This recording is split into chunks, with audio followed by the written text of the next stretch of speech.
and she's a riveted Jill.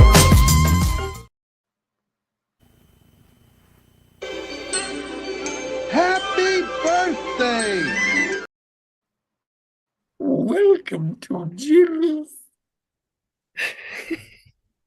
Okay, everybody, let's clear off those desks and set up for the party so we all can have a very good time and get the heck out of here. Can I offer you some tea? Good tea. Nice house. Would you make me some of that Plomeek soup?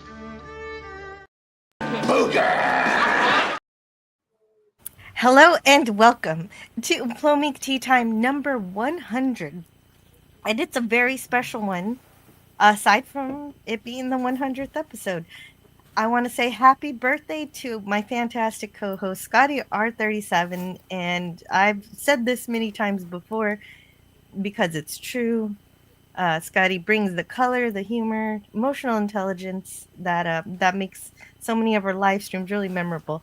And it's just that humor is really infectious, and even when maybe he's had a bit too many, maybe it's still he's still charming and it's fun. So, and Scotty, before I met you, I always mention all the people who influenced me, including Cloudburn Times, Pop Culture Curator, Cardinal Sin, Doom Clock, Bird of Prey 5, and rest in peace to those we lost. But you were there too. You're a very important part of my channel growth, because back then I wasn't so confident, but you stuck around, so I figured I was doing something right, and that support helped me improve, and I think I have. And our dynamic is something that I really cherish, because you have really great talent for listening, which allows you to challenge me, which makes for more entertaining times for everyone. And I'm excited to see what you're going to do in 2025. We're going to have fun. And speaking of fun, let's talk about WKRP in Cincinnati. It is pure concentrated fun. And you introduced me to this. You didn't even tell me to watch it. You were just throwing clips out and just enjoying it. And I wanted to see what it was all about. And you liked it. And I liked it. I did. And yeah, and your enthusiasm was all it took to get me to give it a try. I've seen seasons 1, 2, and most of 3. I haven't seen season 4 yet, but I'm not going to restrict the conversation. So if you want to spoil me about stuff, that's okay. Because if it's an episode you like, you're not going to know if it's season 4 or 3 or 2. So don't worry about that. There's no continuity. No, it's fine. So that's the note on that. And well, thank you so much. That was a delightful introduction. I feel like what are these things? What's happening in my heart? Are these emotions? It's a heart attack. Oh, no, that makes more sense. Happy birthday, Scotty. Thank you, Stone Racket. Thank you, Tony. Thank you, Jill. Thank you, everybody, for being here to celebrate the glory that is me.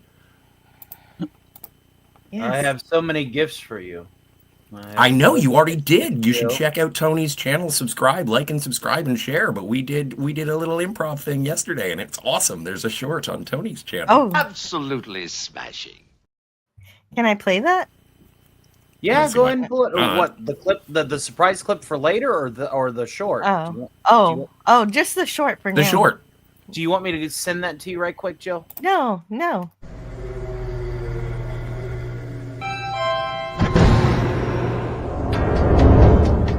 Tony. Cap.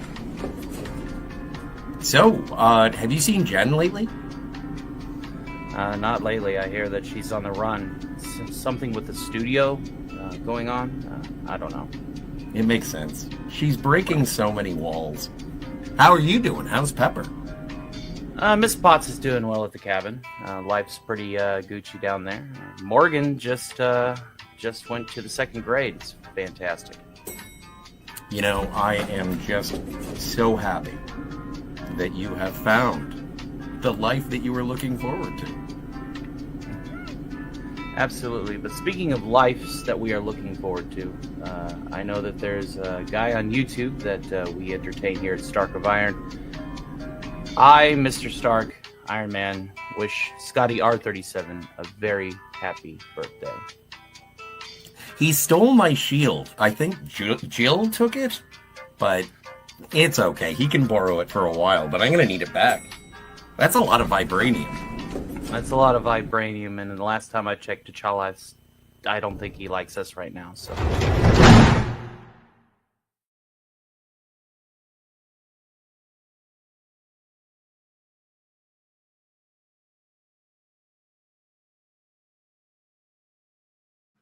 There you go.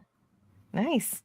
That was really sweet. And I thought that was the video. I didn't realize you made another one too. No, I said I was going to be a surprise clip. And that's right. And there, yeah, right. And well, and that goes along with one of the questions that I'll ask everybody on the panel, maybe everybody in the chat, if you could give ScottyR37 a present, and had no limit to monetarily, what would you get him? But we'll answer that question later, so everybody will have time to think about it. When do you want me to? Well, actually, I'll ask this in the private chat. Sure. Later, I'll let you know. And if you have to go early, then we'll do that. No. I'm here for the long haul. Great. Stone Racket, how was your Friday? Are you getting down on Friday?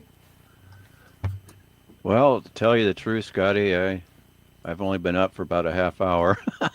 I was up really well. I was up. I went to bed at 6:30 this morning. Wow, party animal. My. I'm an animal. I don't know if I was partying or not, but so far it's still pretty early for me. Good morning. I know your pain. I'm never up this early, hardly at all. I will declare it is Fabulous Friday, and especially so because it's Scotty's birthday. Exactly. And we're also, since it is ScottyR37's birthday party, where the theme discussion is about WKRP. Of course, tangents are allowed, but every once in a while I bring it back to the show. So WKRP ran from 1978 to 1982, so I wasn't even around when it was first on TV. And Scotty himself was just a baby, so I guess he must have caught it on the rerun. I was there, but I'm an oldie Olsen. You know, one of my favorite things. Somebody who was there, yes. One of my favorite things is Johnny Fever being like, "Welcome, my beautiful babies," and I was trying to figure out. We were having a conversation, and it was like, where did the babies come from? And at watching WKRP, I think the original Beautiful Babies is not Austin Powers, but in fact, Dr. Johnny Fever. Indeed. Oh, that makes sense. It's just timeless in a way, even though some things are dated, but in a way that transcends that time period. It adds to the charm of it. It's a reminder in a way that, it's a time in a bottle. It's like within its element. Yep. Speaking of Johnny Fever, Scotty, my father's favorite character on that show was Johnny Fever. Yeah. He was my favorite. Which was fascinating because... Oh, sorry, Jill. What was that? That's okay. No, the very first episode I watched he was my favorite character. Yeah, it's kind of... My dad, being from the greatest generation, and then liking the eccentric DJ, I thought that was hilarious. But my father said he always referred to WKRP in Cincinnati. He said, that reminds me of my radio days at Burlington, and where the station manager... I'm sorry? Burlington, Vermont? No, Burlington, Iowa. Oh. When he was, it was right after he got done going back to college on the GI Bill. His first job was at a radio station in Burlington. And he said that was like WKRP in Cincinnati, where the manager of the station didn't know what the heck was going on, and his secretary actually made things run. Well, and speaking of which, I wanted to say to the chat, Charlie Launder is in the chat. Welcome, and everyone in the chat. But I do appreciate that he asks, why isn't receptionist an option? Which I enjoy the most because Jennifer in WKRP apparently is the most senior employee of the radio station. She makes the most money. She does the most. Like she is the queen of WKRP. So yes. Obviously, if we could be the receptionist, we would be, but we already have a Jennifer, so can't. Well, you say she does the most, but then she's always saying she doesn't do certain things. If it's not in her job description, she doesn't do it. But she does Well, what she's supposed to do. Well, that's because Herb asks most of the time, and when Herb asks something, Jennifer doesn't do it. Although that's an interesting relationship dynamic too. Like there are times when the lecherous Herb Tarlick, gets a little love from Jennifer, and I mean that in a platonic, really sweet kind of way. But yeah, a simpler time when there was no HR department, you just had to deal with it yourself. Yeah, and she does. She deals with a lot. Yeah, not just from Herb. And Scotty. Jennifer's bed is rectangular, and it's not heart-shaped. I know, yeah. I was disappointed, too. I'm actually a Bailey Quarters guy. Yeah, and so is Sigvalda's in here in the chat, and we're going to read the chat soon. But before we do, we've got to hear the theme song, and I think we're going to hear it in just a bit, and we're going to start with that chat right afterwards. All right, so I guess this is is this thing on? Is this thing on? Testing 1 2 3 4. All right, broadcasting live from WKRP in Cincinnati. Baby, if you ever wondered whatever became of me, I'm living on the air in Cincinnati, WKRP. Got kinda tired of packing and unpacking, town to town, up and down the dial. Maybe you and me were never meant to be, just maybe think of me once in a while. Heading up that highway, leaving you behind, hardest thing I've ever had to do. Broke my heart in two, but baby, pay no mind. The price for finding me was losing you. Memories help me hide my lonesome feeling, far away from you and feeling low. It's getting late, my friend, my love, I miss you so. Take good care of you, I've gotta go. Baby, if you ever wondered whatever became of me, I'm living on the air in Cincinnati, WKRP.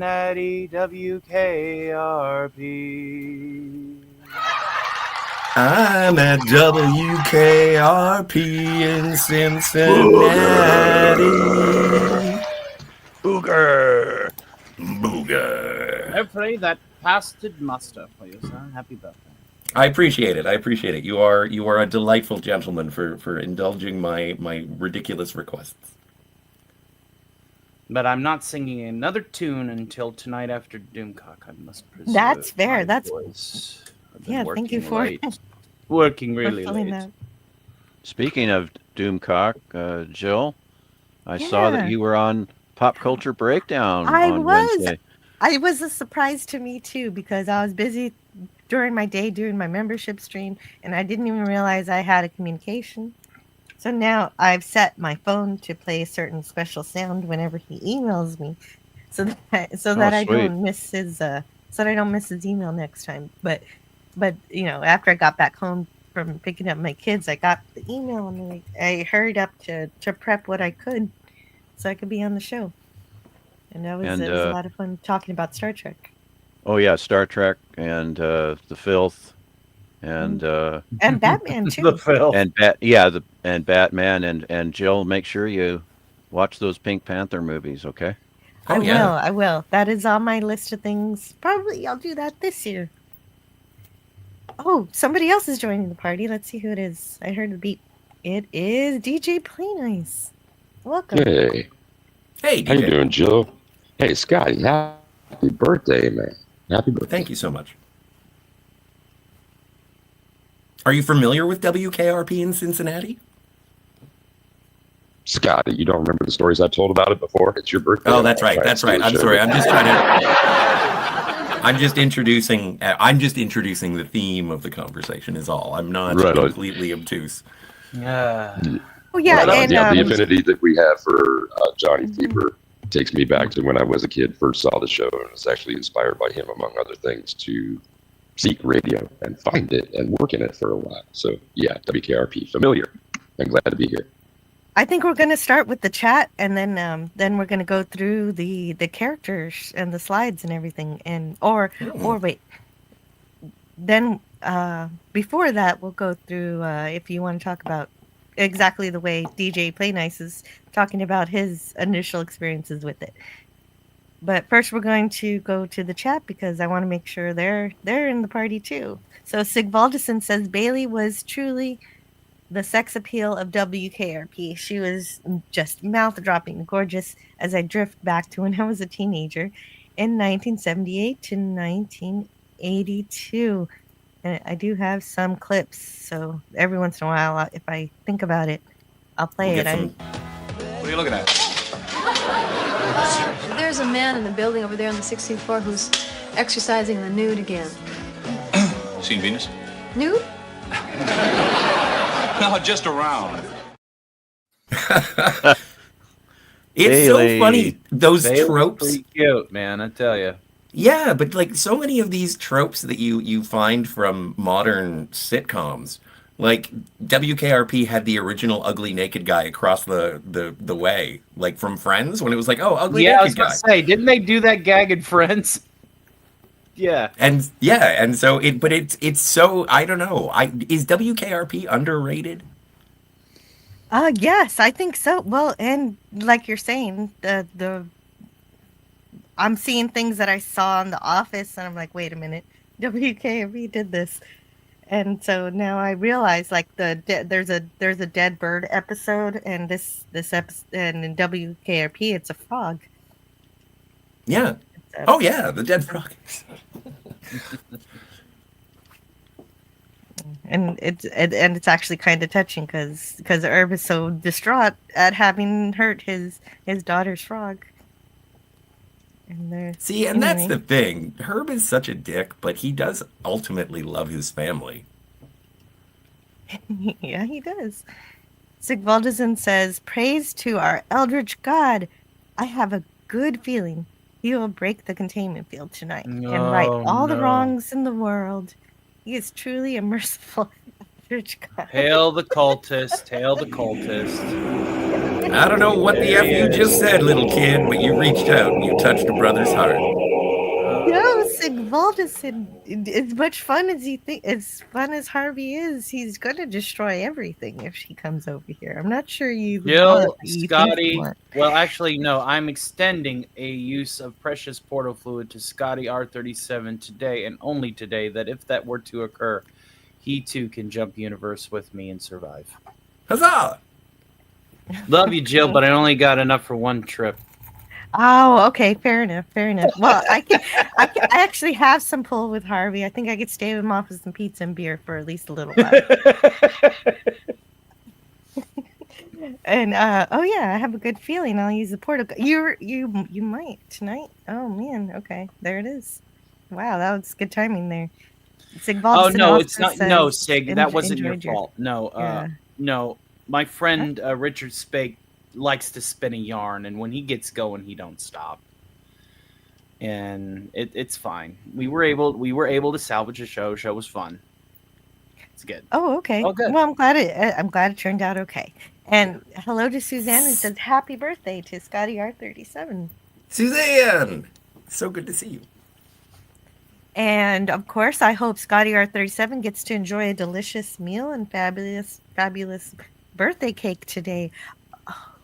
What? Now, Do you here's know, an interesting know- story. Actually, I only think it's interesting, but I'll tell it and I'll be brief. But every year, a friend of mine sends me a box of Twinkies. And when I say a box of Twinkies, I mean a case of like 10 boxes of Twinkies. So I will be mowing down on Twinkies. Twinkie. That's a Wow. big Twinkie. What's your Lots. favorite cake? Is it Twinkies? It is Twinkies, yes. Okay, well the answer was easy. Hey, Franco Walker Franco. says hello.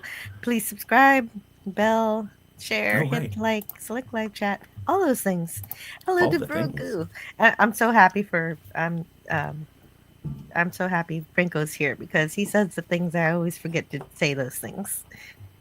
Brogu Hey, says Brogu. hello everyone. And there's a wolf whistle for Bailey. And Old Man Bird. Hey, what's going on, Old Man Bird? Hey, hello to Old Man Bird. And Brogo also says happy birthday. Uh-oh, we lost DJ. Nope. Maybe he'll be back. Nah, DJ's just dealing with technical difficulties. He should be back in a moment. Oh, okay. I didn't. That's my negligence of the private chat. You're wearing Hello negligent? to Herc 130. Happy birthday, Mr. R37. Thanks, Herc. Thanks, Flyboy. That's great. That's so sweet. Gorilla. Oh, I'll read this one. Says, Oh, for fuck's sakes, this looks like fucking Scotty pick. I mean, happy birthday, Scotty. You know what, Gorilla? Keep it down. I'm trying to sleep. Yeah, Gorilla, keep it down. I can't hear myself think about what I'm going to be doing on my next live stream. It's fine. There you go. what? You're on this live stream planning the next one? Okay. No, no. That was a Gorilla quote. Oh, Greek Lars Larson says, "Stop everything. What is that show? I really don't know what. No, is it modern, old, classic? What? Oh, ScottyR37's. I did ask you if you could come up with an elevator pitch to promote the people watching this show if they can figure out how. Did you come What? up with How that? to make people want to watch it, or how people can Yes. watch it? No, how to make them want to watch it Well, if they haven't yet. so WKRP in Cincinnati takes place in Ohio, and it is about it's a workplace comedy that is filled with some of the best music of all time. If you can get your hands on the physical media, the DVD releases after 2004 have like the Rolling Stones and Elvis and Edwin Starr and like endless if you remember classic rock radio stations before they introduced Nirvana into the classic rock, which is a time that made me feel old. But just those classic songs coupled with a bunch of ragtag people trying to achieve an underdog radio station to success under the thumb of the station manager's mother, or not station, the station, general manager, Mr. Carlson's the general manager, and the trials and tribulations, the pitfalls, the perils, and the pleasures that go with all of the 1970s affectations, philosophies, no HR, no cell phones, just people getting along or disagreeing with wry wit and social commentary as well. Like, big shout out to Venus Flytrap. Love me some Venus Flytrap, where they actually address some racial stereotypes. Big shout out to Jennifer and Bailey, who deal with sexism. And fuck you, Herb. Anyway, so that's it. Les Nessman is insane. Johnny Fever is the man, and holding it all together by the skin of his teeth is Andy Travis. The man, the myth, the conscience. I love this show so much. And if that doesn't, I would say if you like fun television, I would put it in my top 3 sitcoms of all time. All 3, I would say, are Night Court, Cheers, and WKRP, with a honorable mention to News Radio, which is oddly enough another radio station comedy. Perfect. Thank That's you. a pretty good palette, sir. Pretty good palette. I was- gotta throw that in was Married Rosie with Gonzalez. Children though. That's cool. No, but this is the Oh, thing, and this is that's- why it kind of ties in, and this is why I kind of wanted to talk about it, is, as I've said many times when reviewing Star Trek, I love watching people do their jobs. Like, you don't need conflict, you just need a task to achieve to make good drama or comedy. And I think that WKRP fits. Also, considering we're a ragtag bunch of monkeys trying to figure things out on our own as well, I think that this show is very representative of being on YouTube. Right. And oftentimes we do run into things where we need to figure out what to do. Oh, did I get a clip of it? There's a part where Venus Flytrap deals with dead air. I don't know. He just runs in, and I'll probably get to it at some point. But it's and it does it with comedy, and that makes it a lot of fun. And I wanted to point out the songs in WKRP. Make sure you get the Shout Factory physical media for this series. For the music, yeah. Oh, yes. And so we've got our a present here from Gavin Blackburn, $2, £2 super chat saying happy birthday, Scotty, from Jen, 1/6 scale. Oh, yeah. Hey, thank you. Thank you very much. Very much looking forward Honey, to I Shrunk any the encounter. Jen. Yeah, exactly. Sorry, Tony? He said, Honey, I Shrunk the Jen. It's a Yes. new movie coming out. No. See, Old Man Bird says Les Nessman wasn't confident in himself. He was a poster boy for those who didn't accept the women's liberation movement. Lonnie Anderson and the idiot manager, too. Huh. Well, no, but see, the thing is, you want a strong female protagonist? It's Jennifer. Like, she is the most confident and capable individual there. But in reference to Les Nessman, upon my sort of rewatch and research for this show, I never realized how batshit insane Les Nessman was. He is a crazy person. Love it. Absolutely. Hello, this is Les Nessman with the 7 p.m. news. The presidential campaign heats up as Carter Kennedy Coffee Clutch concludes clash concerning Kansas Convention caucus. He was really into the alliteration that But did you know, like, did you see the person who got him into it was Andy? Andy said, let's do something fun for the news. And Les was like, no, we can't play with the news. The news is serious business. And slowly he started to introduce the alliteration. And even then, I think Venus says to him, it's like, or either Venus or Johnny says, you're really getting into that alliteration, aren't you? And Les is like, I need a style. And this is my style now. He just picks it up and keeps running with it. It's great. and it's Hey, and Scotty, go ahead. how many Silver Sow awards did Les Nessman have? I thought he only had the one, because whenever he's doing like a self-inspiring speech, he always, that's alliteration to a certain extent. He always picks it up and looks at it, and he's like, my beloved Silver Sow. Yes, those farm reports. He's very proud of him. I think there's one point where he interrupts Johnny's show to announce that he's going to an awards banquet. Yeah, and who wins? Johnny, and he gets so mad. It was the first Christmas episode when they go to the awards banquet, and then everybody gets no, it's not the Christmas one, but they have like a staff meeting where everybody hates each other. It's fantastic. Old Man Bird says ScottyR37 should be a professional broadcaster himself instead of forking things. That must be why he loves this show. It's the life he should have. Very, very kind, very pleasant. And again, bringing it back to YouTube, there's an episode with Terry Kaiser, who played Bernie in Weekend at Bernie's, and he's running a competing radio station, and it's all automated. And in my town currently, we have a radio station, and I was like walking in, and I was like, so can I work here? I just asked, and it was a motivation from you, Eugene. And they were like, we have no employees. Everything is just programmed. Like, it's all just computers.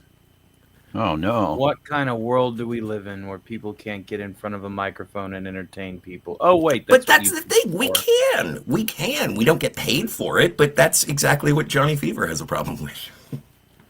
I got 2 ex-wives to feed. Brogu says that he was there when WKRP was on the air. In Cincinnati?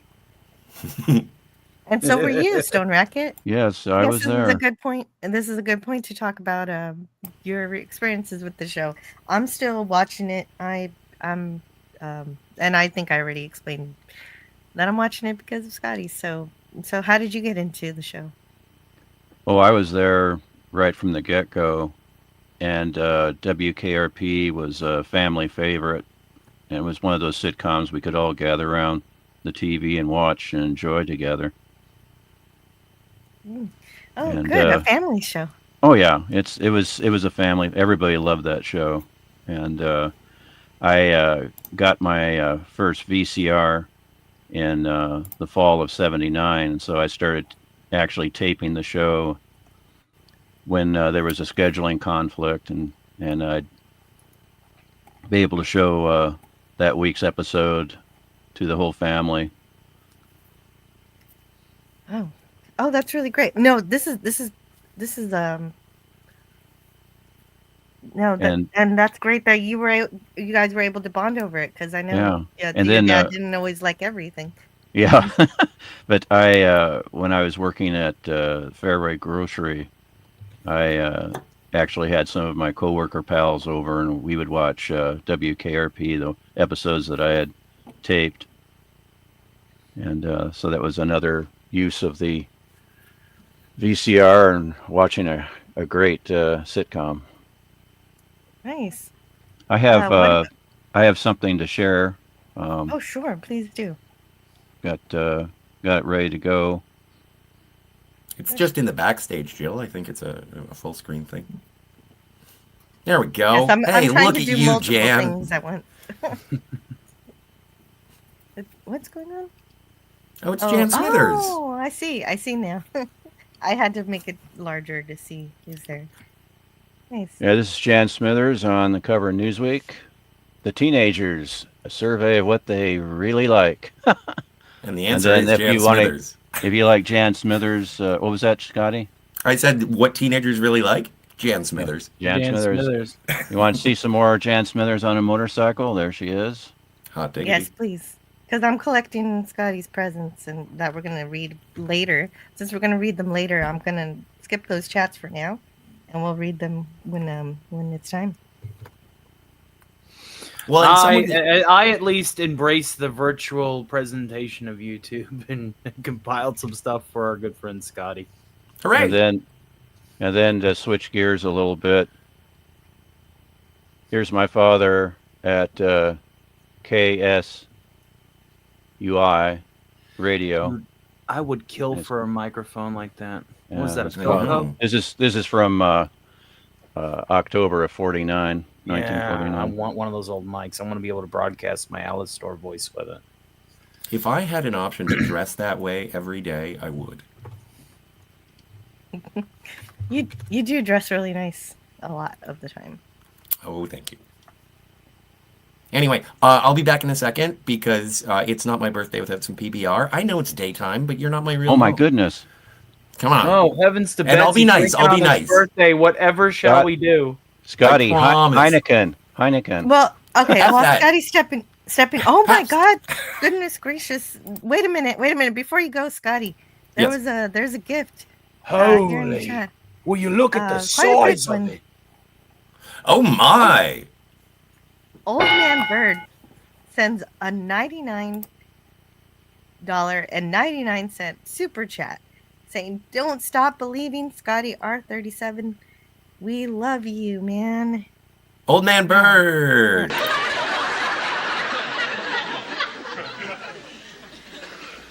As God is my witness, I thought turkeys could fly. Yeah, that episode. What makes that episode so awesome is that it's based on a real story, and I'll let Stone Racket finish that. Oh, sorry. I was just gonna say that was an episode that I recorded and was talking about so much that when I finally showed it to the family, they didn't really laugh. Everything had been ruined by yours truly here. So it didn't really land. I was like, oh, this is fantastic. But my father was like, well, and my mom, they're like, well, yeah, okay. What happened? Did you overhype it? I think I did. I overhyped it, and my parents were just kind of like, yeah, it was all right. See, some people think it's hilarious, and other people take the Les Nessman approach, and they're like, it is the Hindenburg. It's like, oh, the humanity. Yeah, the episode with Les Nessman is Mr. Macho wig and all that. Oh yeah, he's got like where he goes. The Shatner wig. He's going to be taking Jennifer to the awards ceremony that he was going to, and he needed a date, and he gets to go with Jennifer, and that is one of my favorite episodes. Who is this? It's me, Mr. Carlson, Les Nessman. Good gravy. Good gravy. Good gravy. I'm going to start using some Mr. Carlson replacements for my swears. Now, does the Shout Factory DVD have the Hot Blooded song? Let me check for you. Well, what was it? Even in terms of with the music, I think that Heart of Glass is one of the few songs on all releases. Because Blondie was they credit WKRP as being one of the prime supporters of their music. And so if you do happen to get one of the bootlegs, or if you see it on YouTube, Heart of Glass is the only song that is consistent across all releases. Oh, okay. That's good news. I think that they got a gold album for Heart of Glass, and they gave it to the producers, and it is in the set, on set, on the wall. Oh, sweet. Yeah. That's cool. Yeah, and Hot Blooded is on the Shout Factory release, and because, like Scotty says, the other release too. Yeah, and I don't have a spreadsheet for that one. When it was syndicated, they replaced it, and of course the first VHS release, that was a abomination. They replaced all the music and. Yeah, with elevator music. I just never, weird. I never, because they didn't have the original music. I said, nah, no way. But I didn't realize that the Shout Factory release has everything. So that's good to know. Almost everything. There's a spreadsheet I put in the main chat that will tell you which songs it's got, which ones that it had to replace. But it got everything it could. Oh, sweet. Thank you. Most of it. And yeah, I just want them to get it on Blu-ray. Yeah, well, and I'll hang on. Let me go get let me get my beer. I'll be back in a second. But also, big shout out to Rod Thunderheart and everyone in the chat. Thank you guys for hanging out. Don't forget to like and subscribe. Yes. I'll be back. Right now I'm just collecting presents for Scotty. Anybody who wants to send him a pretend present can put it in the chat, and I'm going to read it later when it's time to read those. And if money is no object, what would you get, ScottyR37? And so far we have some funny responses, but I'm going to hold off on reading them for a little bit. And so competition. Oh, hey, Alabama Hellbilly. Great to see you here. I don't think we've met. Alabama Hellbilly is one of people I met over there at Xanadu. Occasionally hangs out at Stark Tower. Oh, I didn't see him. I don't know why I missed him at Xanadu. He's also I'm a rich book, over there. and it's a really cool cat. Oh, he wrote a book? Yeah. Fantastic. And so I'm just collecting the presents first, and then we're gonna read some of the chat. WKRP. Oh my gosh, I missed. The chat jumps and it messes everything up when I'm trying to collect things. Can you imagine if we ever achieve a moment where a chat is streaming by? That's gonna kill me to where I can't be able to read No, it. I like the fact that I can actually read it. No, I'm saying it's gonna be a point to where I can't read my chat, or you can't read your chat. Like if we get to 50,000 plus. Oh, and missing out on all this amazing stuff. I hope not. That would hurt. That would hurt me, man. And let's see. And hello to Rod The joy Thunder, of being very a classic small comments. fish is being able to swim with all the other fish. Watch your X. Speaking of fish, that's another episode I liked. Is the station mascot a carp? Oh, you like that? Yeah, and then the mascots fighting in the bathroom.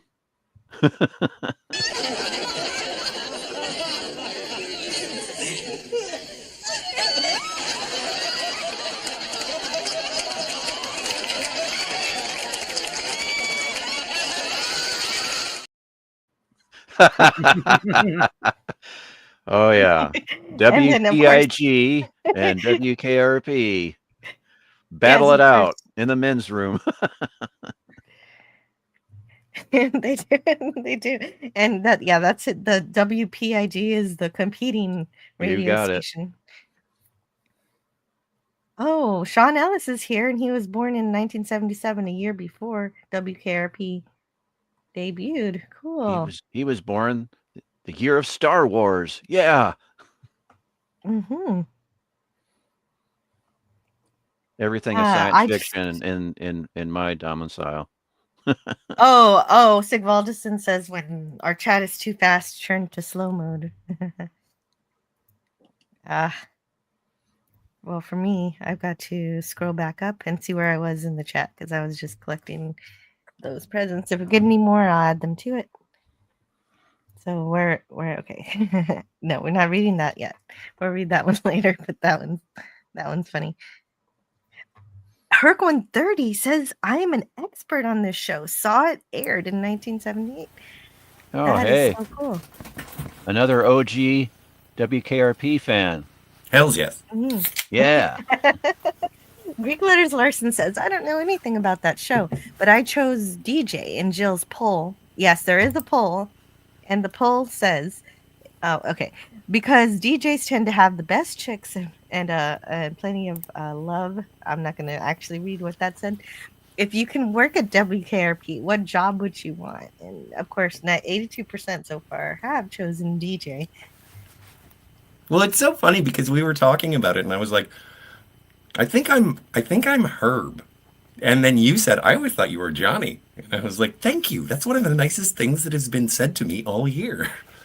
I always think of, I've always thought about it that way. Although I guess you could say that you have elements of all of them. Sometimes, actually when I'm feeling my most mousy, I'm like, I feel like I'm being a Les Nessman. And it's like, that's not a bad thing, dude. He is the Wile E. Coyote. I was just going to say, I think I would be a Les Nessman type at the radio station.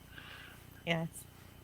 Say, WKRPites, it's that lucky KRP Winnikeen portable radio time when yours truly, insert name here.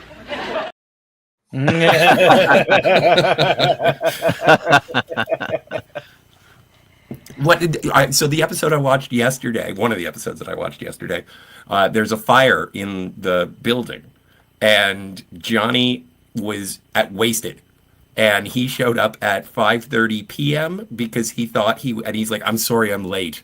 And it's like, you're not on the air for another 12 and a half hours, dude. And he's like, it's nighttime? He's absolutely out of it the entire time. The fire happens. They lower him on like a tied up fire hose to rescue Jennifer and Herb from an elevator that is stuck. They drop him a little bit and it yanks him. And he's like, what am I doing here? Like, he just doesn't know he is absolutely lovely as a lovable souse.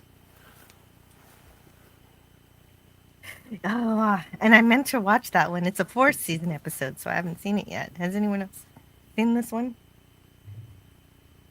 Did you guys see the one where there was the fire in the building? The fire in the building? Yeah. If not, it's not a big deal. It's really funny, though. It's it good doesn't ring a bell. Yeah, no, there's a fire on the 5th floor, and Les is like, he's the one causing the panic, and he's like, the tremendous flames are licking the building, and Andy is like, can you calm down? Like, we're gonna die. Can you stop making this a fun thing? Like, it's amazing. Oh dear. I haven't seen that episode, but I have now. I might be comparing it to The Office, where I did see that fire episode where Dwight actually starts it, or because he's the fire safety marshal. Yeah, he's trying to get people to take yet another bit drills that has been seriously. recycled. We got a point here, man. The bits are being recycled. WKRP was a pioneer for a lot of bits. You got it. Oh, and another present came in. Here is one from Swift -1 Matt G. Thank you so much. He didn't say anything, but it's the thought that counts. And well, yeah, thank you, Matt G. Thank you so much for the $1 super chat. Let's play. Now you have exactly $100. Dun dun dun. All right, let's get right on to our first slide.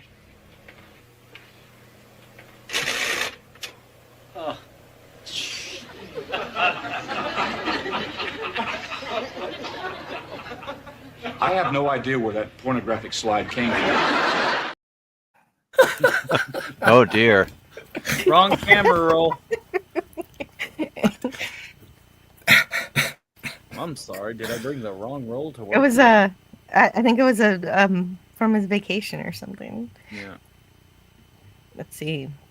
Oh, But I keep missing my chat. I know.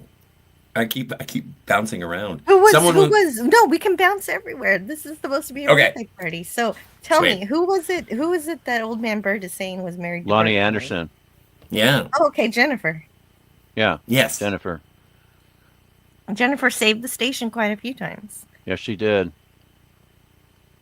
Well, and in the one name- Christmas Jennifer Full name Marlowe. Jennifer Marlowe. You got it. Bailey Quarters. But there's one episode, because I don't know, like, even more wealthy than Mr. Carlson for some reason, but Jennifer does go to Bethlehem on Christmas with 25 orphans. And it's like, there's a moment where she's like, oh, I'm not doing anything for Christmas. And then everybody, and I didn't even get a tree. And so everybody comes over to Jennifer's because she wants, or because they figure that she needs a tree for Christmas. So everybody brings a Christmas tree, except for Herb, who brings mistletoe.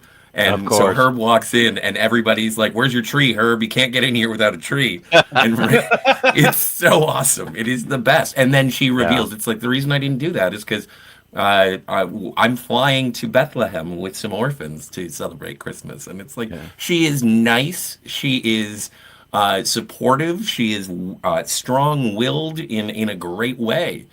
You know what? Get me a Jennifer Marlowe hot toy. She There you go. even There sends you go. in that episode. She even sends Bailey to her family. She gets a favor from somebody who can fly. The her there. Admiral. The Admiral and Admiral. Yeah.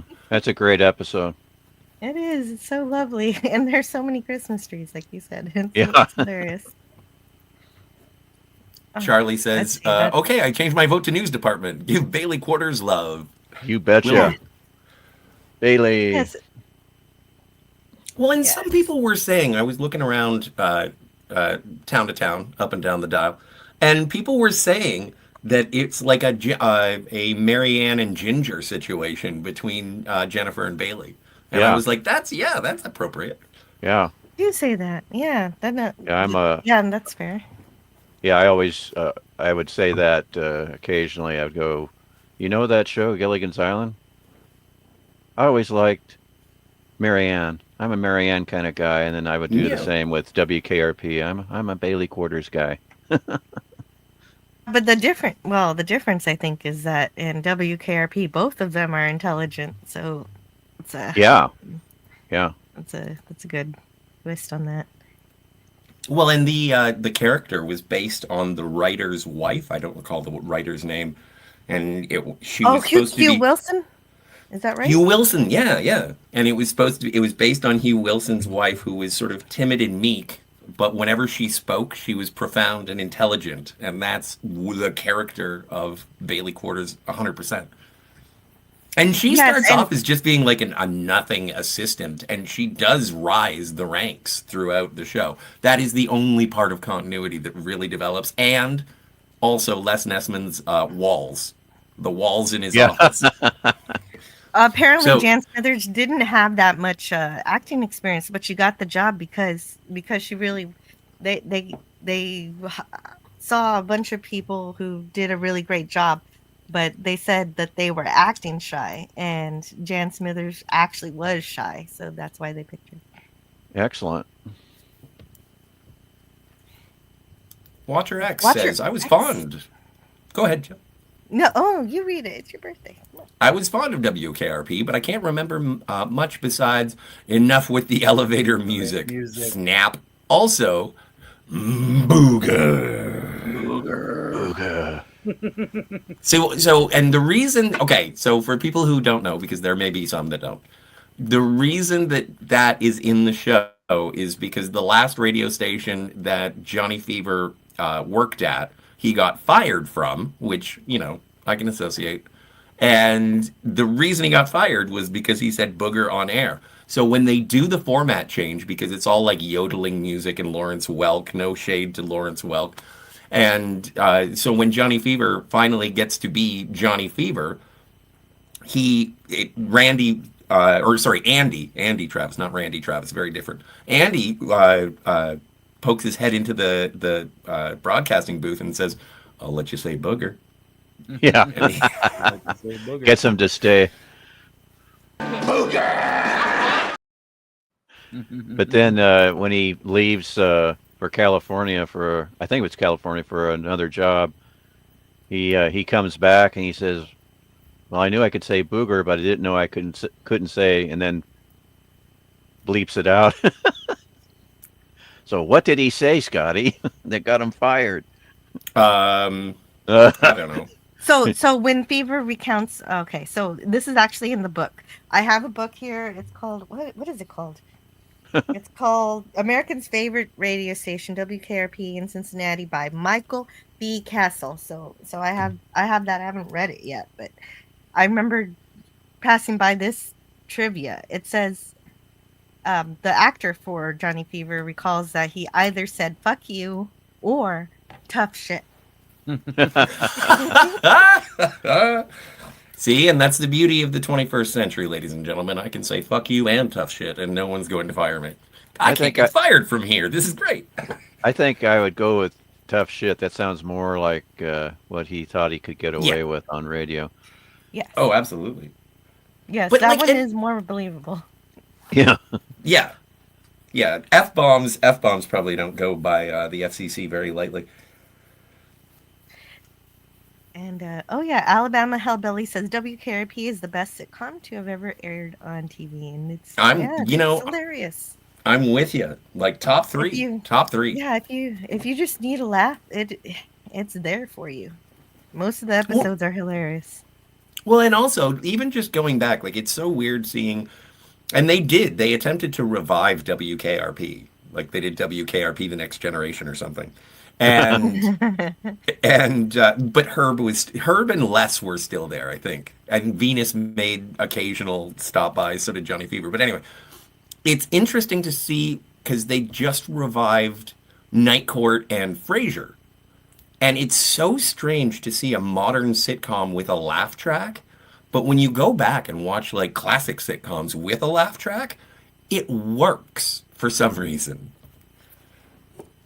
Well, and in cases like Cheers, where it's actually filmed in front of a live studio audience.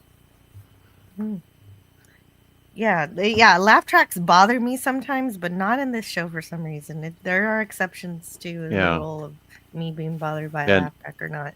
and Scotty, I also prefer the live audience interaction. Well, and I not to cut you off, but just to sort of build on what you're saying is that it's interesting to see the performers on screen actually like when they're saying their lines, you'll see them start saying something and then they'll pause because the audience is responding to them like it's a play. It's like, okay, Right. I'm making a laugh break, not because I'm waiting for like a Big Bang Theory insertion or whatever, but or Friends. Like even what was it? Lisa Kudrow was on the Conan O'Brien Needs a Friend podcast recently. Not sponsored, but if you want to, Conan, I'm your guy. Um, and she was saying that there were times filming Friends where she would be like, "Stop it! This laughter is forced, and you're screwing up the cadence of the scene. Just quit it. We're not performing to the audience here. We're performing to the people who are watching on television." Oh wow. Oh. So it like just in terms of, hey, look, there are 37 consecutive viewers today. That's the best birthday a guy could have. 37 in a row. Across In a row? yes, across YouTube and Twitter, so that's combined viewership. And Herc130 says they had Pink Floyd Animals playing on Thanksgiving episode. The Nice. screen the spreadsheet I have here says it was Pink Floyd Dogs. Um, uh, but that it didn't make it to the Shout Factory release. I don't know what they play. Oh, the Well, barking dogs when Gordon Jump comes in, as you know, Mhm. he goes, "Are those dogs?" And then Johnny's like, well, What is that it? was on a Christmas episode too, where it was, and now a song that truly encapsulates "Oh, the meaning of yeah." Christmas. Yeah.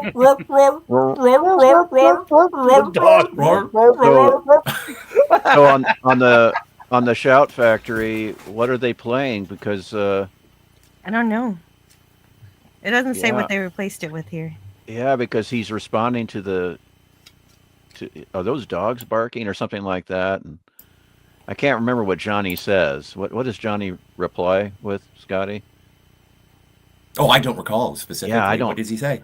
I don't remember. All I right. was asking you. I was thinking. Franco needs to be here. He's the expert. Yeah, that's right. Where's Franco? Okay, I can look it up. The complete scripts of WKRP is brought to you by Yeah, I Bailey have them Quarters. all I here. mean Jill. Dogs. No, see that line's not in there. I think they just take the line. Shit, Oh, it's edited out. garbage. Yeah. Oh, well, Sean they Ellis in the can't, they chat. can't have everything apparently. Yeah. Sean Ellis in the chat says, to me, Howard Hessman was a mild George Carlin. Imagine how much funnier it'll be if George Carlin was a part of the main cast as a DJ alongside Howard Hessman. Yeah, no, Howard Hessman is, you're not wrong, Sean, in terms of being a low-key George Carlin. I do adore Howard Hessman. I even like Head of the Class when he was in that and as the teacher until he was replaced by Billy Connolly. But Old Man Bird says Venus was one of the two Brogu says Venus was one of the most normal people on the show, bringing sanity. Absolutely. Indeed. Yeah, I Yeah. totally agree.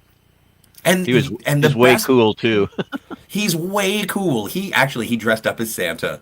And it's like, who's going to be Santa at this year's Christmas party? And it's like Venus. And Mr. Yeah. Carlson is like, okay. And Jennifer says to him, he's like, is that a problem? And he's like, no problem. I'm just trying to get a mental image. And so you wait for a second and you think that he's going to show up in like traditional Santa, like, oh, Black Santa. But he Right. shows up and he's pimped out. Like he looks fucking great. I want a Venus flytrap Santa. Yeah. I want many things. I want many Yeah, things. Venus is far cooler than Andy, for sure. But they're friends. Like the Yeah, I entire know. reason that Venus shows up in WKRP is because he's like, I Yeah. called the best DJ that I know who needs work. There you go. Yeah, that's right. I forgot about that. Oh, what? when did they show that backstory? What season was that one? First episode. That's very first episode. That's the first episode. Okay. Yeah. But I forgot. Yeah, I forgot too. It's the first Oh one. dear. I really liked the pilot. It got me going. Oh yeah. It's a great one. Jan Smithers was discovered from a photo sitting on the back of a motorcycle. Well, that's Yes. that's exactly what I show was on the cover of Newsweek. Yeah, Yay. man. Yeah. Smoking hot. Someone else said she's no Jenny Agutter, and I was like, yes, that's true.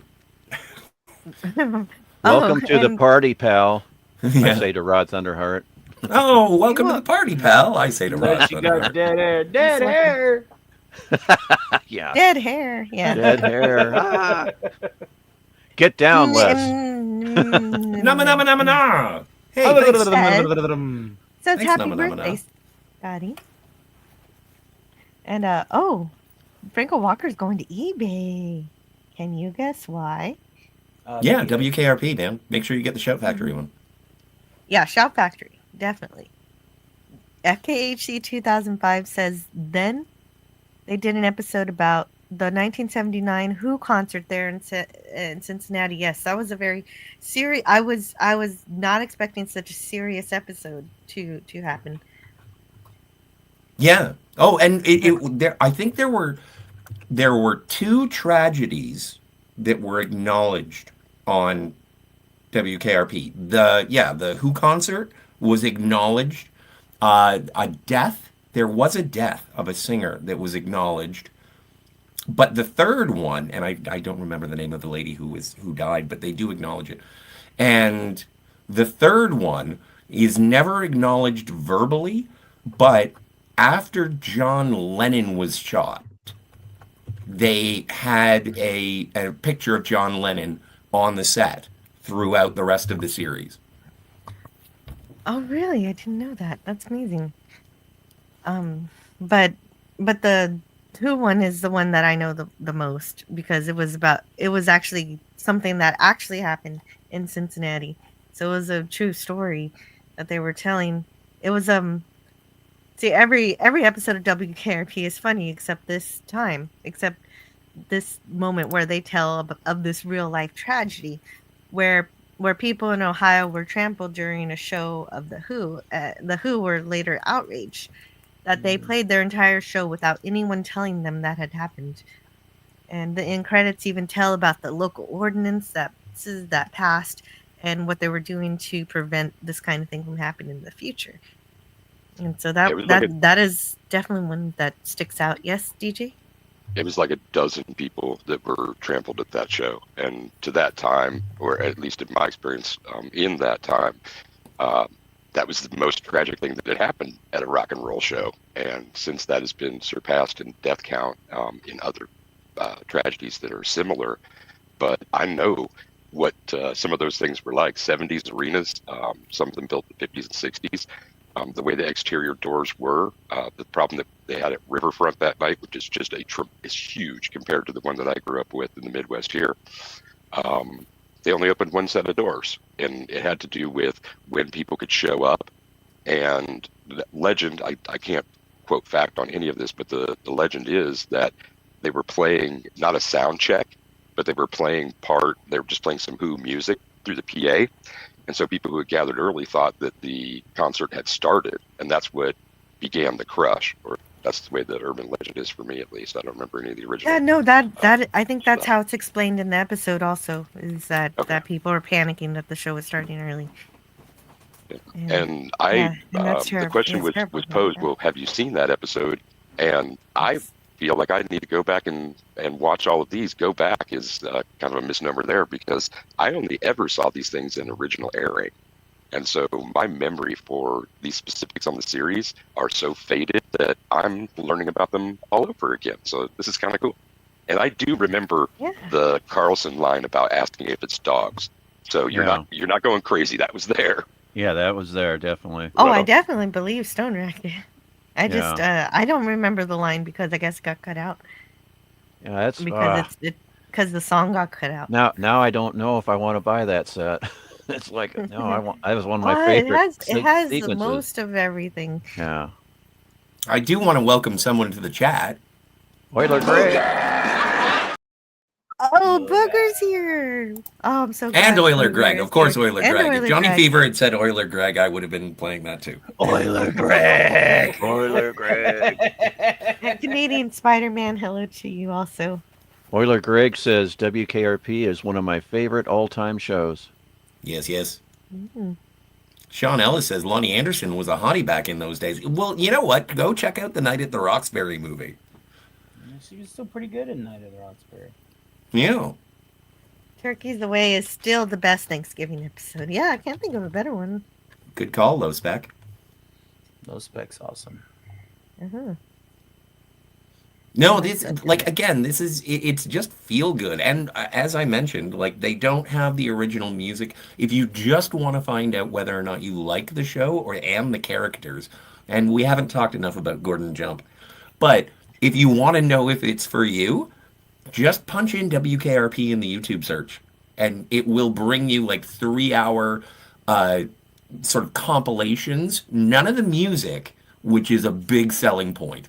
But if you want to know the characters and you want it to be better, then you buy the physical media version. But the YouTube compilations, pretty good. Can't be skydivers. I can't tell just yet what they are, but... Oh, my God, they're turkeys! Oh, Johnny, can you get this? Oh, they're crashing to the earth right in front of our eyes! One just went through the windshield of a parked car! Johnny, this is terrible. The cars running around, pushing each other? Oh, my goodness! Oh, the humanity! Oh, the humanity! Oh, the humanity. Oh, delightful. Oh, my God, I love these guys so much. And also, don't go like everyone thinks that Les Nessman is a wimp. He's not.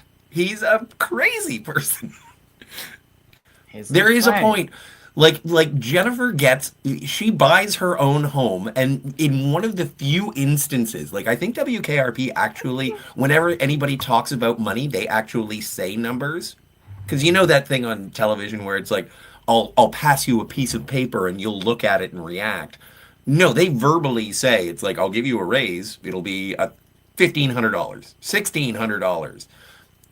Jennifer buys her house, and Herb is drinking a cup of coffee, and he's like, so how much you pay for your house? And she's like, 125, and he spits all over Les with like spit take, classic spit take, to the point where Johnny walks in and says, Les, you got to work on that drooling problem you have. But it's amazing. And so anyway, Les goes over to the new house that does have a sex pervert wandering the neighborhood. They're going to erect a giant skyscraper on the corner of her block. So basically it was a bad purchase. Funny story. And Les goes into the basement and he's like, Jennifer, I sense a presence here. It seems like your house is haunted. It's very evil. May I go look in the attic? And Jennifer's like, absolutely, Les. And so he goes up and he's like, oh, I'm certain of it. There are ghosts here. Evil ghosts. So everyone's weirded out by Les. And then at the end of the episode, Les is like, so what happened? How was your night last night? And Jennifer says to Les Nessman, oh, I was walking towards a door that was always locked, and there was a light at the base of it. And I opened it, and it looked at me, and it said, where can I find Les Nessman? So I gave him your phone number and your address. He should be arriving shortly. And Les is like, thank you. Yep, I remember that. Tricky. Yeah, dude, that's a pretty good episode. She doesn't stay. Yeah, she doesn't stay at that house, obviously, because it's not a good place to be. Yeah. So is there like an unseen episode where everybody has to move all her stuff back for her? Oh, back to the apartment with the doorbell that says that sings "Strangers in the Night." Survive? No, the piano. No, the piano destroyed a car. Oh. But that was like again. I say F you Herb a lot, but the thing is that Herb does have a heart of gold. He just tries to exert himself too much. He is Leisure Suit Larry. And he is. But you know what? He's kind of like, I know it's an insult, but like he is literally a dog, where he chases the squirrel, but when he catches the squirrel, he doesn't know what to do with it. Mm-hmm. Like okay, and then that's it. He doesn't do anything with the squirrel. No, exactly. No sense of fashion at all with that Herb Tarlek guy. I know. Yeah, right. You know what? I just discovered Dawn Wells' YouTube channel. She had a YouTube channel, and you get to see her sort of. I don't want to say in her twilight years because she's still vibrant and exciting. Nobody chooses. She was gorgeous from beginning to end. Absolutely. Mm-hmm. Yeah. Here's a herb clip. My wife and I went to Washington about 3 years ago. The Lincoln Memorial is pretty good. There's a great big guy sitting in a chair.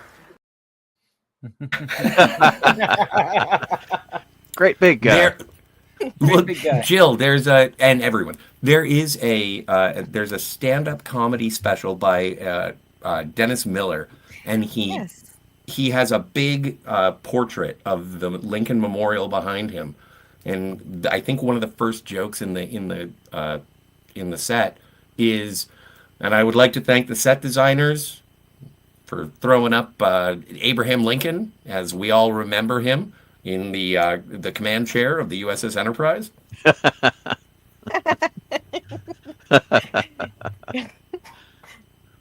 Yes, that's very cool.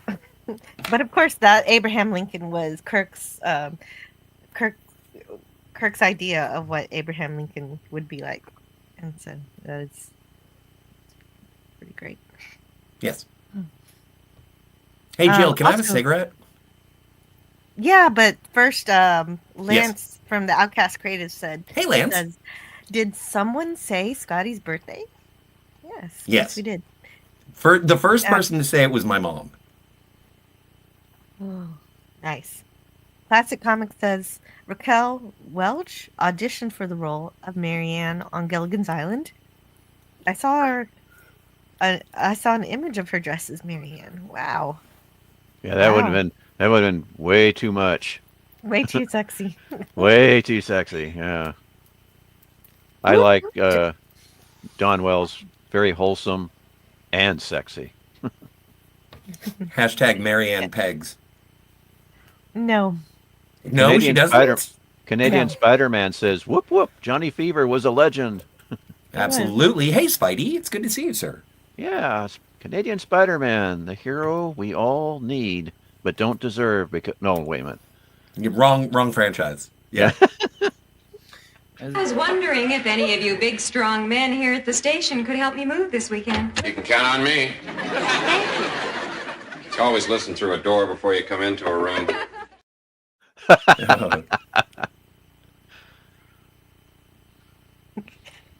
So can I go and pollute my body? You can. Yay! Pollute your body before. Speaking of Johnny Fever, I need some pollution. I'm going with you, man. Watcher X says Shamazel, Hassan Pfeffer Incorporated. That's Laverne and Shirley. That's the intro theme for Laverne and Shirley, Shamazel, Hassan Pfeffer Incorporated, and we're gonna do 70s TV. Thank you. That's me. I appreciate you. Thank you so much, DJ Play Nice. I didn't know what was happening. Yeah, I was wondering what the heck that was referring to. Mm-hmm. Mr. Carlson asks if he hears Ozzy Gunn and responds, "I do." The song was a Pink Floyd tune from the Animals album. Yes. Is that clip on YouTube? I hope. I'm sure it is. Yeah. Let me see. Yeah, why not? Let's find it. Let's find this. I've never seen it. Where'd our birthday boy go? He went to go smoke. I'm sure he'll be back. Let's see. Dogs WKRP. He didn't have to drop out like that. I don't think he meant to, but he'll come back. He'll be back. He'll be back. Oh, Nah, really Scotty's just pulling a Mexican Iron Man. You know what I'm saying? He's just, jumping out a window. Hey, Wilhelm Scream. Mm-hmm. And what's the title of that audio? It's it has something to do I don't with want to play all of it, so I'm just going to play the relevant clip. Okay. And and right now I'm just covering up the fact that I'm listening to this video, so I know where to start playing. Yeah, that audio of Wilhelm Scream has something to do with an alligator attacking a man, I believe. That was what it was originally used for, I guess, or something. But I see it used everywhere. Like, it's everywhere. Yeah, it's Everybody everywhere. does use it. But that was the original, I guess, use of that sound. Yeah. Yeah, I've never seen this before, guys. So hopefully you can hear it. And let me restart it just to make sure I am sharing it properly. And here it is.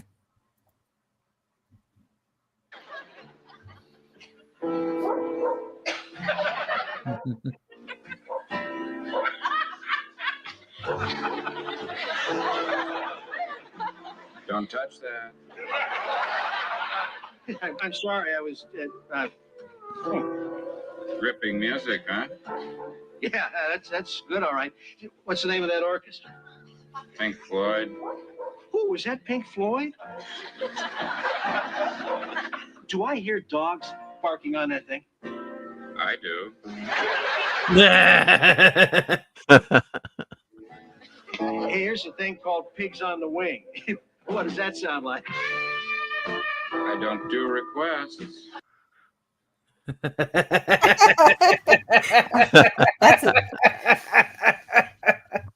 Now, which isn't that one of the first episodes? Yeah, it is. It is. What episode is that? Someone said it was the Thanksgiving episode, but I think it was the very first one. I show it as being the Turkey's Away episode. Yeah. Oh, well then Played by Johnny while Mr. Carlson was in the booth. I stand corrected. That was a correct chat. Yeah. It was a correct chat. Yeah. So very correct. Answer me these questions 3. What is Johnny Fever's real last name? Ends. It's like Italian. Ends in allo, something like that. Caravello. Caravello. There we go. Right on. Answer me number 2. What is Venus Flytrap's real name? Oh. Caravello. Booger got it. Gordon Shumway. Gordon Shumway. Tim Reed is the actor. I'm gonna give it to DJ Playnice. But his character real name is Gordon Sims. So I will also give it to Gordon Shumway. Oh, Gordon. Okay, now I know why I said that. Even though Booger gets it again. Booger's like 2 for 2, and I don't have a question. Who is Gordon Sims? Yeah. Oh, okay. And what is Herb Tarlick's wife's name? I'm waiting for Booger. I'm not going to say it until Booger says it. Also, I know her real first name. I was looking at it earlier. Is Eddie. Edie. That's unique for Edie. Oh, She's- Edie. That's how you. she is the secretary, like the actress who played her was the secretary in oh my stars. He may not get this one, but is Ferris Bueller's Day Off. And also in Planes, Trains, and Automobiles, she is the lady that Steve Martin just. I want a fucking car. I want. No. Yeah. Okay. Yeah. I don't appreciate that language, sir. She's really cool. She's amazing. But you mentioned Venus Flytrap, the episode where we learn his real name. I really like that one. It was called Who is Gordon Sims? And okay, so yeah, because he doesn't want to be taken, he doesn't want to get promotional pictures taken of him, and so then they figure out what he's hiding, and he apparently left Vietnam, and so it deals with that issue of doing your duty and what is going on with that, and Well, and that's the thing when you find out that one of the competing, not WPIG, who has a helicopter, fuck off, guys. And the thing is that when he goes, he's offered Andy's job at a competing radio station, so program manager, and then he finds out that everything is automated. And Bernie from Weekend at Bernie's says the only reason we want you is because of what did they used to call it? Not DEI, they used to call it affirmative action. Affirmative action, yeah. And he's like, they're like, they're gonna pay me so much just to sit around and do nothing and be black. That's the entire reason they want me to be there. Right, they hired him for his skin color. Shit. They address these sort of social issues without being heavy-handed, and the people who are on the receiving ends of the benefit of everything that is supposed to be socially uplifting are like, this is kind of stupid. Yeah. It's great. Like I think it still holds up in terms of social commentary. Oh, definitely. Yeah. Like, remember? I agree. Oh, my stars. In fact, he would be doing less and making more, but he knew better than to let himself be used like that. Well, and not only that, but because he gets offered I love people doing their jobs and I love characters interacting. It is a hilarious show, but these are fully fleshed out characters. So Andy says to Venus, if you stay, we will pay you $1,500, $1,700. And he's like, tell you what, because all of this is going on. And Herb, which I say with love, fuck you, Herb, says, I said to Mr. Carlson that I was going, who is the big guy? So I said to the big guy that I'm going over to a TV station and they're going to pay me like $10,000 more a year. And Mr. Carlson is like, can't do anything about that. So Herb confides in Venus and says, I didn't have a job. I was just trying to shake him down for a raise or something because they're offering you so much money. Why? I get nothing around here. No one likes me, for the love of Pete. And so Herb leaves. Andy comes in and says, I'll give you $2,700. And Venus says, give me $1,700 and give Herb $1,000 extra. And he's like, why? Why would you not take the more money? Like, that's almost as much as Jennifer makes. And he's like, no, because, Herb and I, we're copacetic. He is gracious to Herb, and it is a lovely show of solidarity. And there is a moment at the end of the episode, it doesn't go completely unresolved, where they're like, thanks. Cool. Some shows like to pretend that, we're presenting a family kind of format here, but this show actually shows it. It doesn't just tell you that they're a family. They show how. Yeah. Deeds, not words. Well, right. And that's exactly. And it's the same thing that happens with Bailey, because Bailey starts off being basically like, the office mouse, and then she does get up into programming and news. So yeah. Yeah, she does. She does. And it's a lot of fun too. I wanted to see more of that. I wanted to see more of her hopefully that shows up a little more later on in season 4, but I want to see her on the radio more doing that. Doing the news broadcasting. What is it? We know she is doing it. There's an episode where Johnny Fever has to go to a doctor, and Venus says, here is the list of ingredients, how to make a smoothie. And if you drink this, you will live forever. And it's like, yay. So Bailey comes in and she's about to start reading the news, and she starts just reading the ingredients to the smoothie.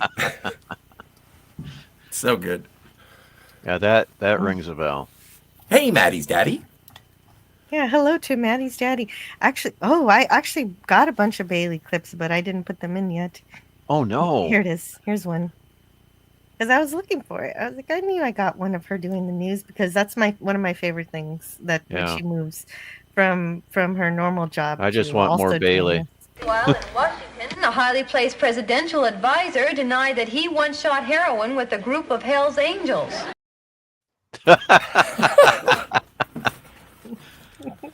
Yeah, and people say you couldn't make that today. This is definitely one of those. Yeah. Like there would be so much interference. Like this was never. I don't think this was ever really that successful. Like, and when I say that, it wasn't Cheers, but it was kind of Night Court level successful. Like it was never number one, but it was regarded, and like, and same with news radio. But nowadays, this would be neutered by network executives.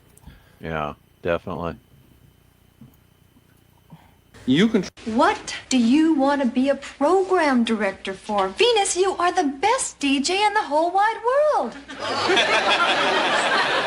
One of the best. The best nighttime DJ. It's all right, I'll be on the air. Now, that is nighttime only. I'm not talking night, man. Oh, dear.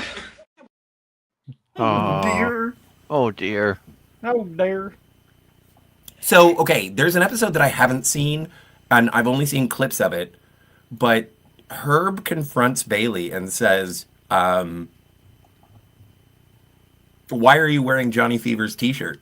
And he's like, Bailey responds, I was naked. I needed to put something on. It was right there on the bed. So, as asked in the chat, someone asked, I don't know who, did Johnny Fever and Bailey do it, is what I'm asking.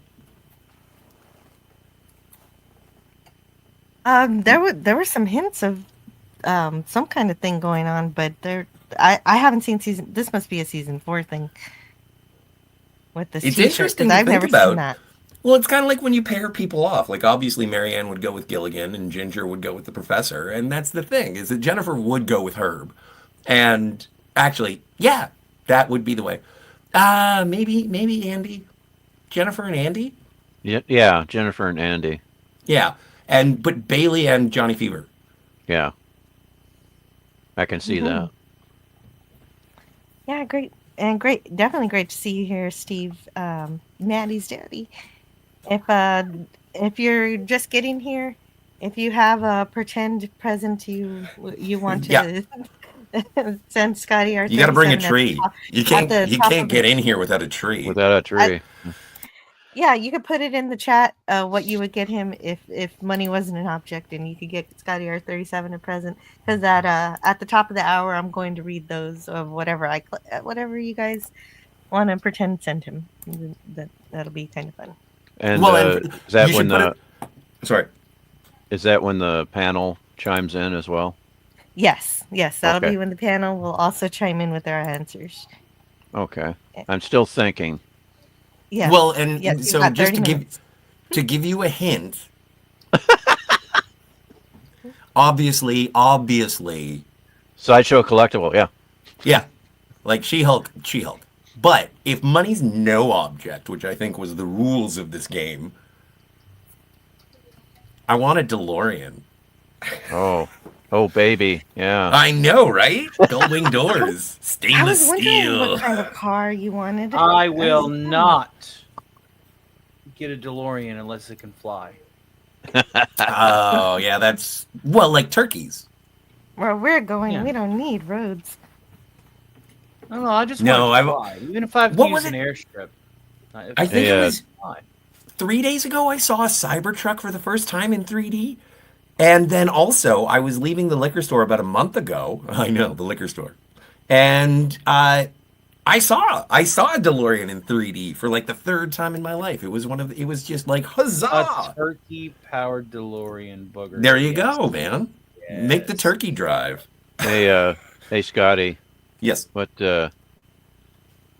car on a particular TV show from the 60s had Dev Wing doors? I don't know. The Man from U.N.C.L.E. car. Oh. There's Gull-Wing doors are... Did I say Dove? Gull-Wing, yeah. I'm sorry. They're amazing. I did. Gull-Wing, that's what I meant. Silly I watched I watched a video and it was like, seriously, do they work? And it's like, because the DeLorean is it's wider. So if you do pull into a parking lot, and it's like you wouldn't be able to open the doors if they were regular doors. Right. But even if you are squeezed into like an inch between cars, they won't be able to open their doors, but you can. They just go straight up. They do they interfere with nothing around you. Yeah. Oh, here. Unlike me. So here was the clip I wanted to play earlier. It was with my Bailey clips of Venus saving the dead air. I really liked it. That preceding moment of silence was presented as a service to the hearing impaired listeners of ours. Oh dear. Let's see. Well, Booger that's also gonna be- wants to. You couldn't get away with that these days. I see. Booger. Well, no, also but that's the wants- thing. That you got to put that on the save list because we're going to use that again. Yes.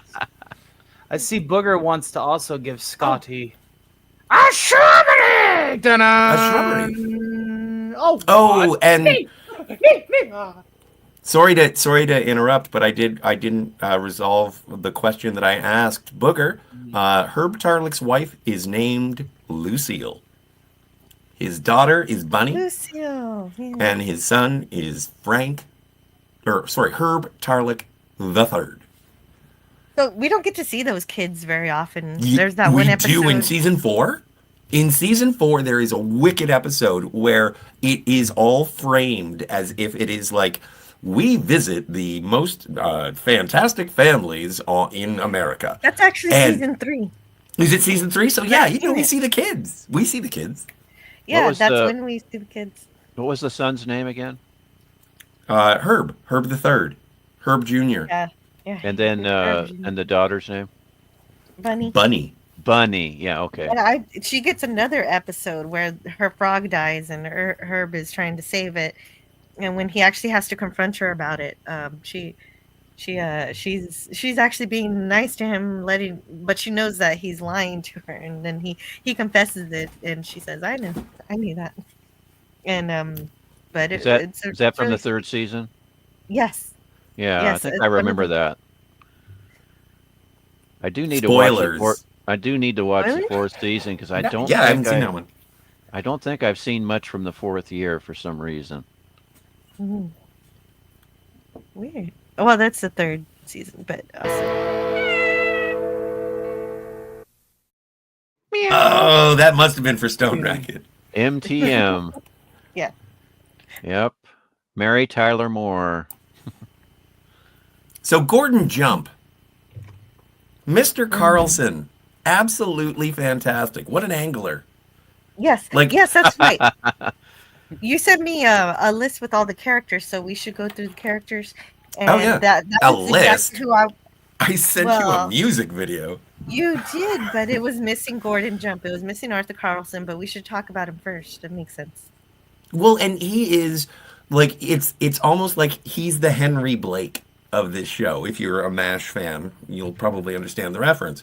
But he is just sort of that, not absent-minded, just sort of one one train of thought. And whatever it is, I don't know. But he's not a bad guy. He's just sometimes, he wants to flex his nuts to, pardon my French. But he doesn't know how because he doesn't want to be mean. Like, it's Right. so adorable watching someone in charge who doesn't want to. He wants to be people's friends, but he doesn't. He'd rather be napping. He wants to maintain his position and broadcast his position, but at the same time, he's like, I just want people to love me. But also, he's doing the whole job because he's trying to gain the approval of his mother. Right. Right. I don't want to go to that thing any more than the rest of you do. Like my mother has said on numerous occasions, the least you can do is try to act normal. That is my new ringtone. I like. I did like- think of you when I heard that.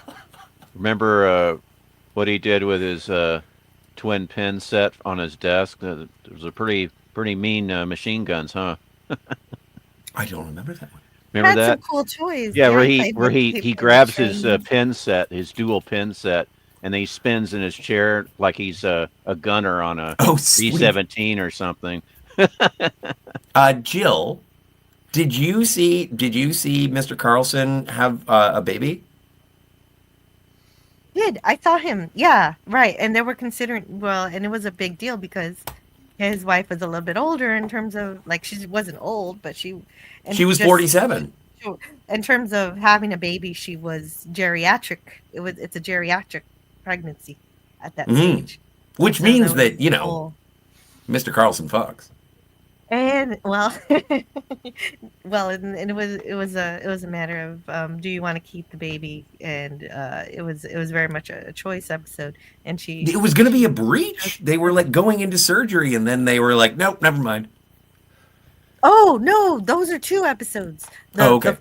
The one I was talking about was when they find out she's pregnant and she decides to keep it, and then the other one is even better, where everybody goes to the hospital to see the baby being born, or not everybody's going to be in the room. Well, no, but also doesn't Johnny see a lady die? He does. He talks to her. Oh, I love that. It is so good. It was so good. Describe it for me.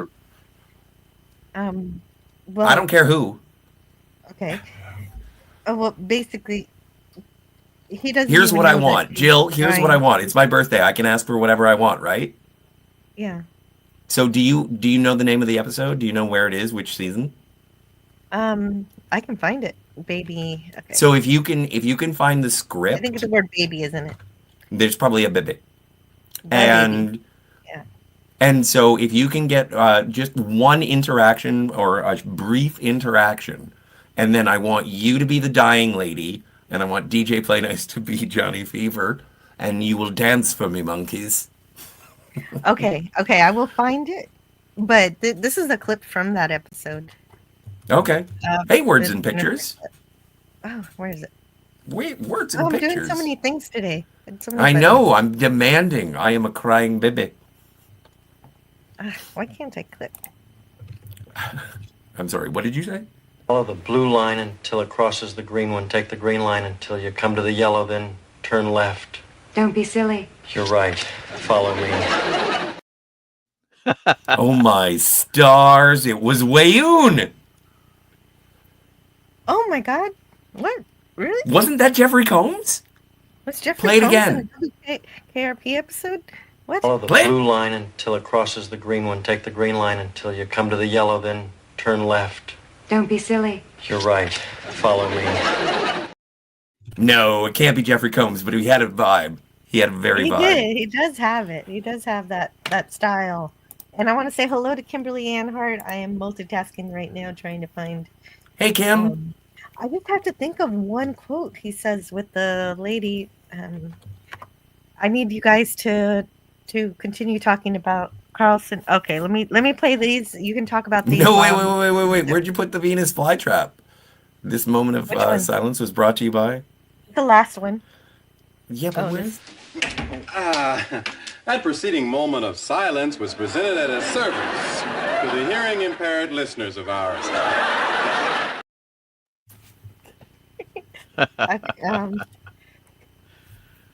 But this is a good.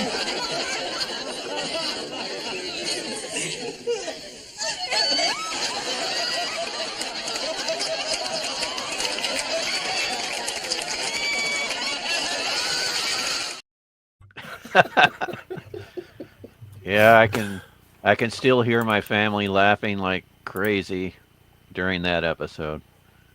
It's a great one. Kimberly Ann Hart in the chat says, it's our day at WKRP. By the way, Tony, no, Tony's not here. Tony's not here, man. Yeah, welcome to Anti-Derivative Jill. We are simulcasting in Cincinnati at WKRP.com. If you would like to get in touch with us, try. Yes. Oh, okay. Thank you, Franco. I'm glad I'm not a crazy person who just saw that. I am a crazy person, but I'm glad that you got some Jeffrey Combs vibes.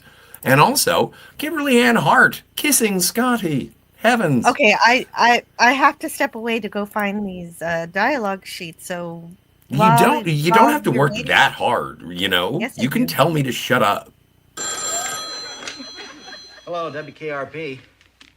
Mr. Carlson? Oh, he's not in. Guy's never in. But that's not the one I want you to talk about. This one is the one. Okay. This is really good. Hopefully I've seen the episode. Let's see. No, I'm sorry. Mr. Carlson can't be disturbed. He's reevaluating his priorities.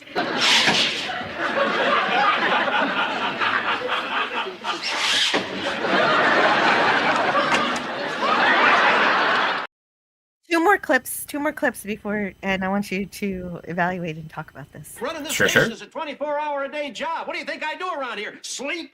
Yes, I do. Damn right I sleep.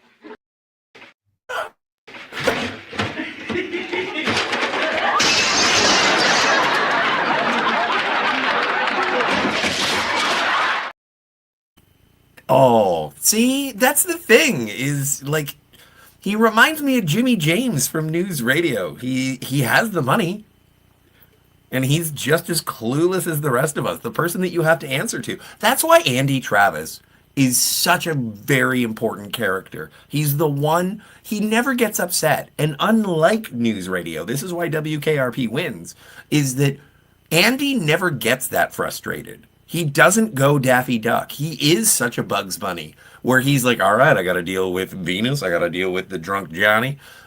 Jennifer's cool, so I don't have to worry about her. Herb, he's on sales meetings.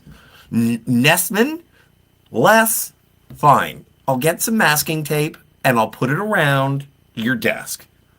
And when people meet this border, they will have to knock, or at least pretend to. That's the best I can do. We're not giving you a wall. And so there is a point where everybody walks up to Les Nessman's masking tape border, and they have to like pretend to knock so that he will allow them into his non-existent office. But Andy does it because it makes Les happy. Like, it's one hand washing another.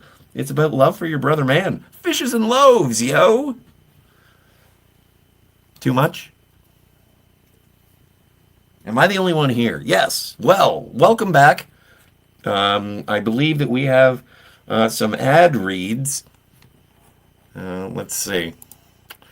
Doing this by myself, eh? All right. Well, hey, come on. I have the microphone. I can do whatever I want. Let's go to Just Really Cool. I only use it for medicinal purposes.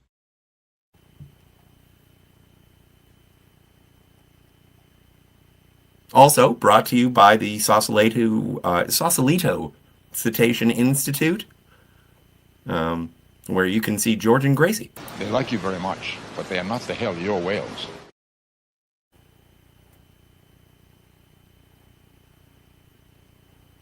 Believe me, Captain, immortality consists largely of boredom. See, and this is the thing. This is why I really enjoy birthdays, is that you do get to confront your own mortality to a certain extent. And you think, I don't want to die. No one does. But thing is that if you didn't, oh my stars. And that is you would get to see Yeah. you would get to see the last James Bond movie, I suppose. And I don't need your fantasy women. and that is the topic that Johnny has with Peggy Sue. That's her name, Peggy Sue. And I found Yeah. one set of their dialogue. So we're just gonna go with this one set of dialogue.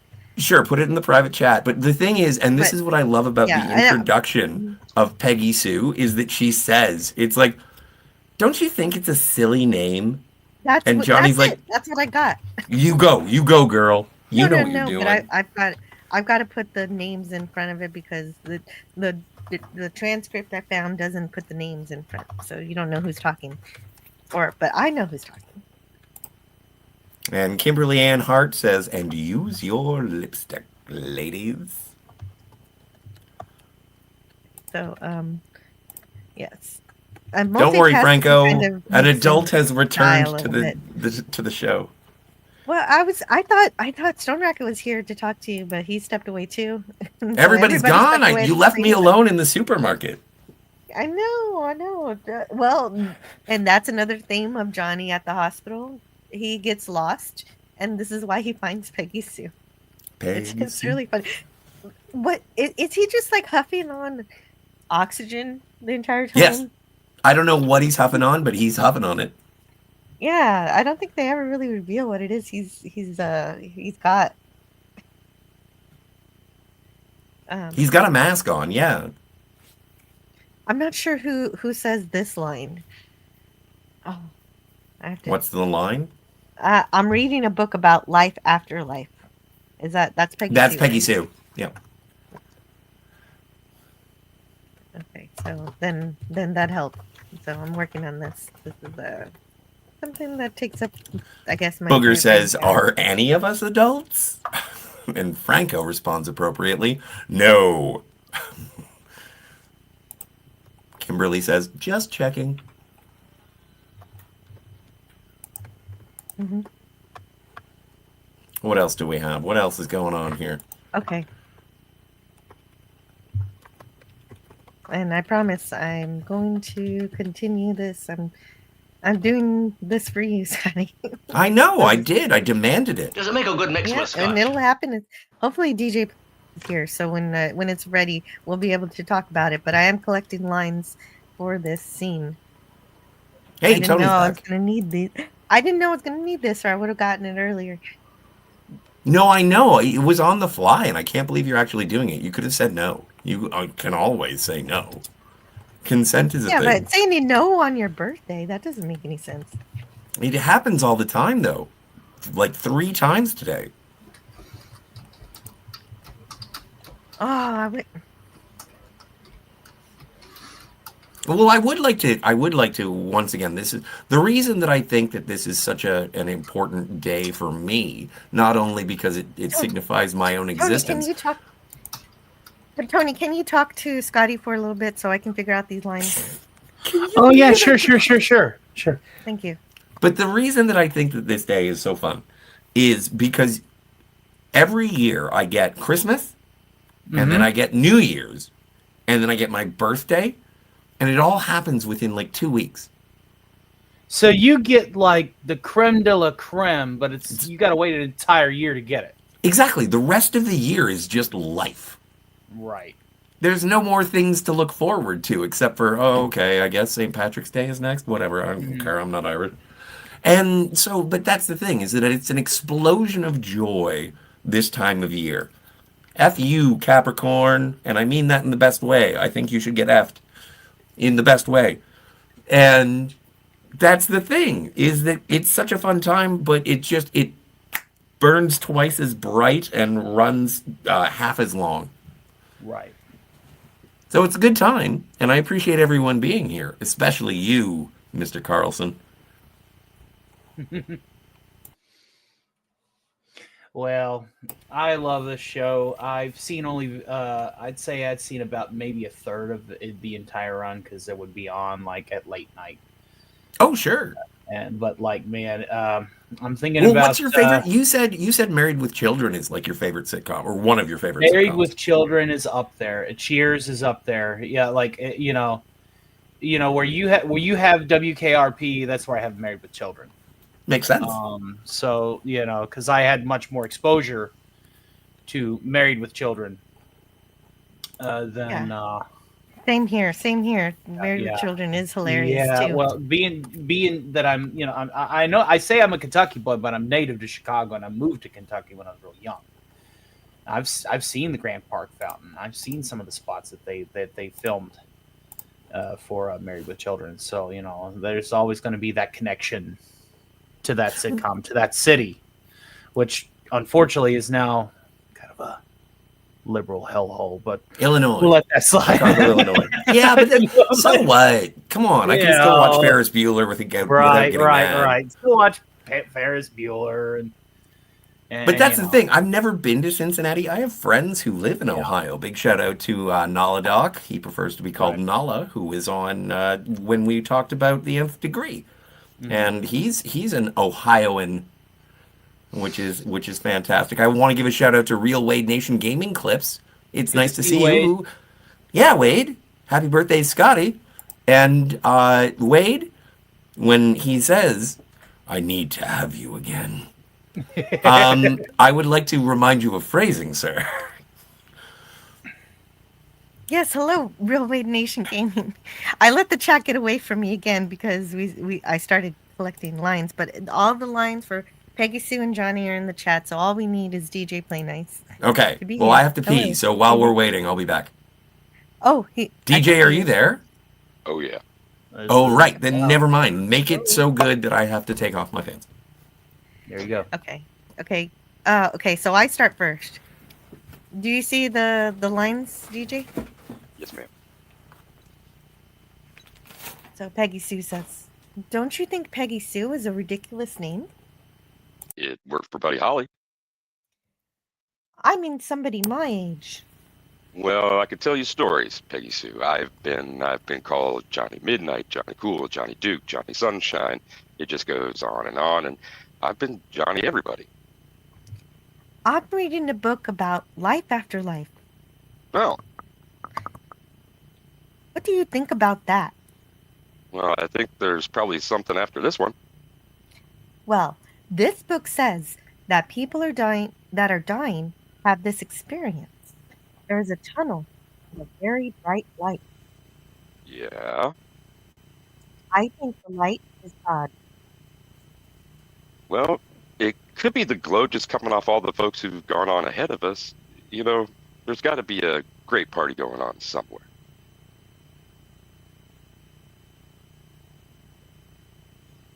All right, Scotty, And pants on or pants off? And that's it. Oh, I That's what can't got. even. I didn't even want to stop you. I thought that I was going to listen to the rest of the episode like it was a radio play. No, that was beautiful, guys. Thank you so much for playing my ridiculous requests. You are a jukebox of the angels.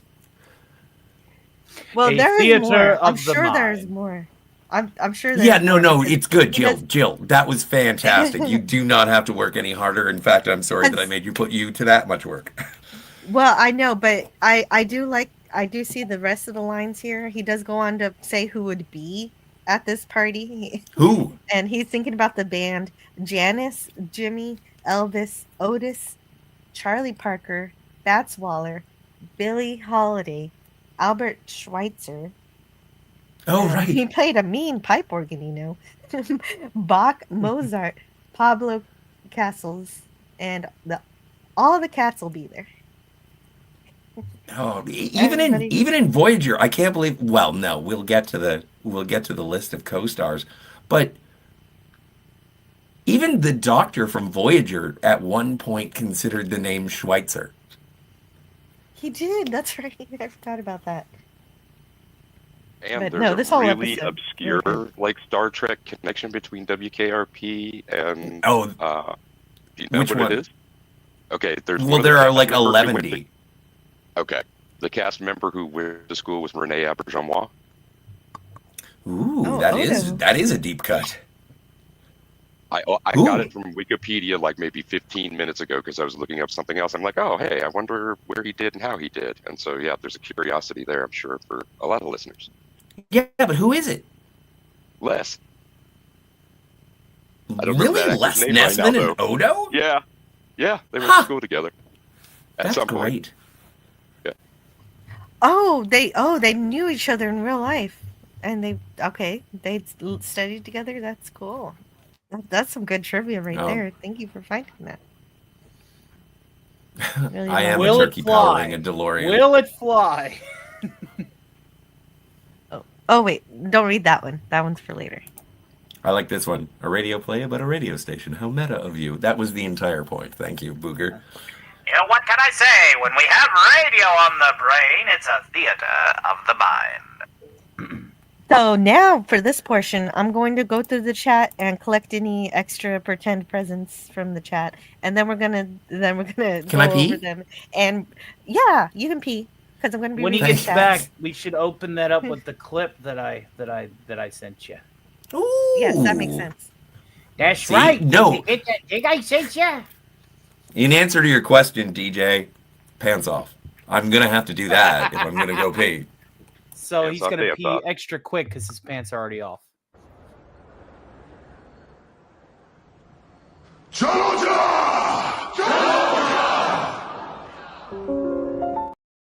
Borders. Very important. Very important. Yeah, that's the Orville's answer to Star Trek's Ponfar. Mm-hmm. Okay, so that one I collected that one already. Sean Ellis says, I wonder, this being the 70s, how much weed was being smoked before during the show, just so the cast fit in greatly like a real radio staff. You know, the interesting thing is I haven't talked about much of the backstory of how WKRP came to be, but because I only read the first couple of pages, but just from the first couple of pages, I realized how many people who made this show, who act in the show, actually do come from radio, who actually were real DJs, and including the actor for Johnny Fever and even Andy Travis was, but he didn't like it. He didn't like it. so he went back to acting, and that's why he ended up in acting. Mr. Carlson was a veteran, says Booger 414. He mentioned his service in the war. And oh yes, and so that makes sense why he can play war. So where's the picture says, oh okay, let's save this one because he's not here. I'm gonna save that one for when he gets back. And okay, so we're at the part of the chat where Kimberly Anhart arrived. So we're getting closer. Pterodactyl. Yes, pterodactyl, a pink ranger pterodactyl. She is the Pink Ranger. Booger 414 says hospitals don't even have those colored lines on the floor anymore. Oh yeah, to tell you, like the highway, his voice is very Jeffrey. Yes, agreed. And Swift -1 is here. Hey, Matt G. We always Matt watch G. Matt G. We always watched WKRP as a family in the 80s. Franco Walker. Yeah, just like Stone Racket's family. Jeffrey Combs' daughter was the star, says Booger 414, of that infamous Folgers coffee commercial. The best part of waking up is Folgers in your cup. Folgers. That's when you don't want to give a fuck. That's a really good tangent. I like that one.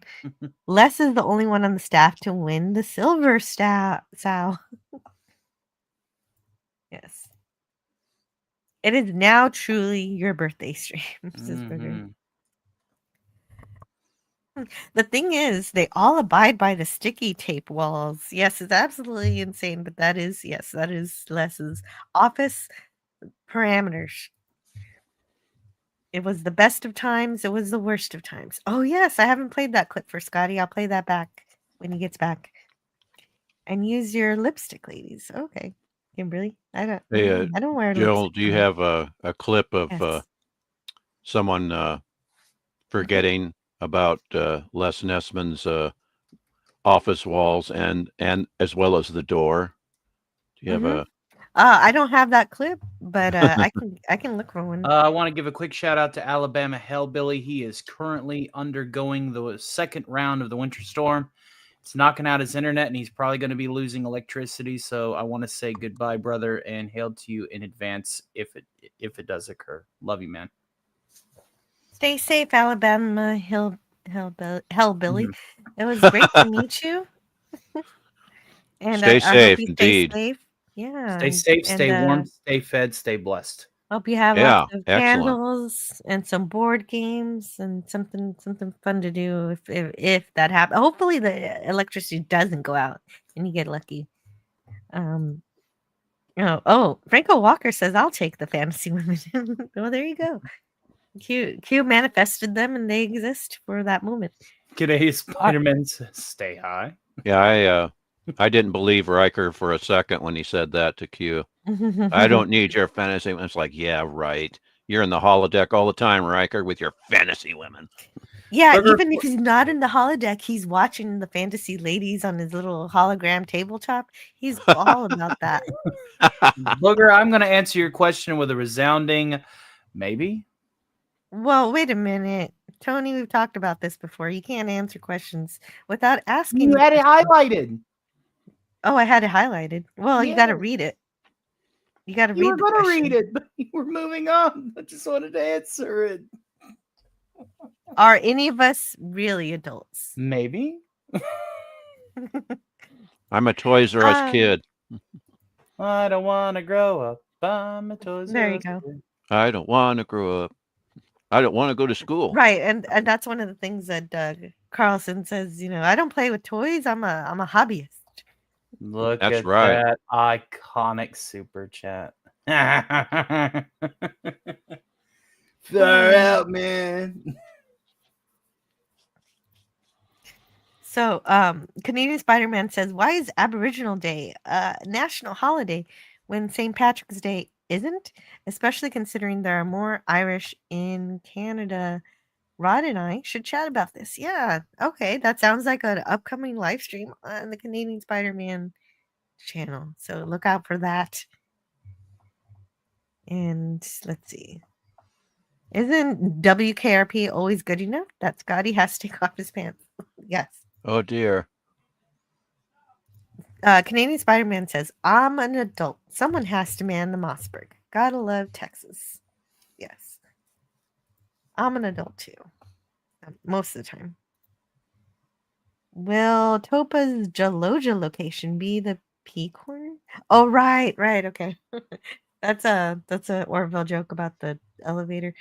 Will she have to come back to the ship every year?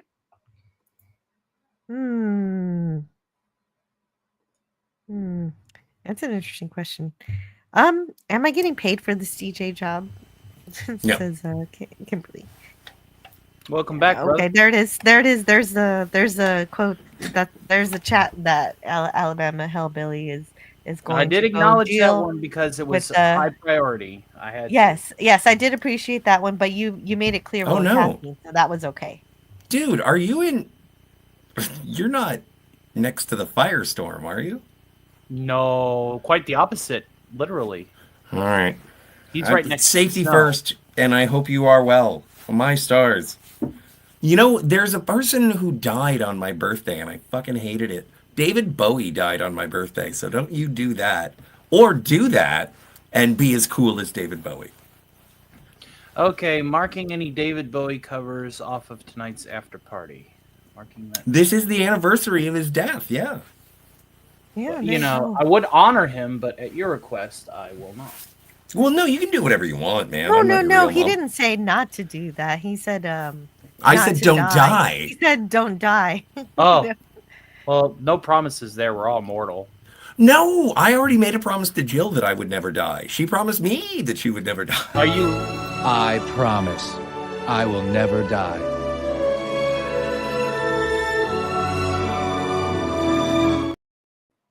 Are you literally being like Philip J. Fry right now, going, thanks to denial, I'm immortal? Yes. That's exactly right. That's exactly. You get it. Now you understand. 100%. Has anybody seen the movie Speed of Life? Which life? Speed of Life? No, I haven't. Who's in it?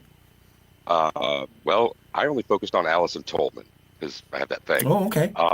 But it's about the day that Bowie dies in a rift in a wormhole coming into existence, and it's basically a relationship story, but it's odd because I didn't realize that was the day of his death. That today was that date.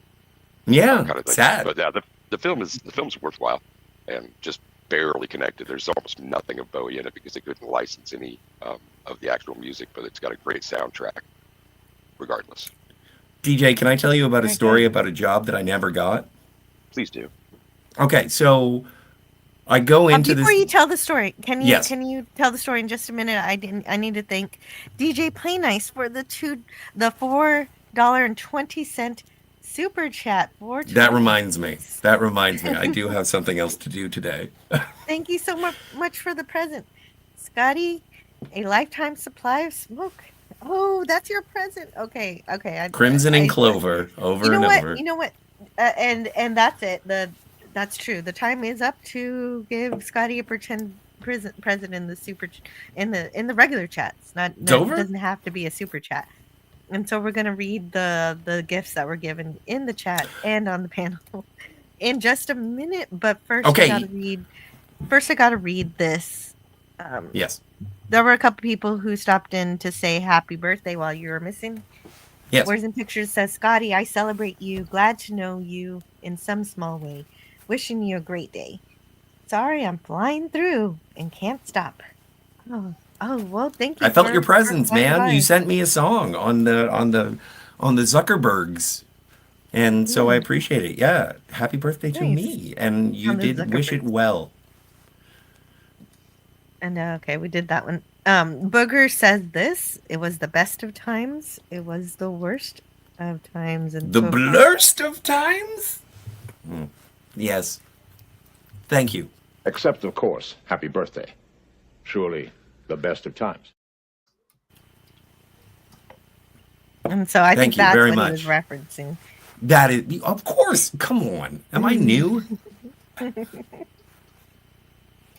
And thank you again. Oh, for the super chat, I'm going to play this. This is one of those videos I am going to keep. I like it. I think it's if I get excited about something. I mean, I don't know. I did it!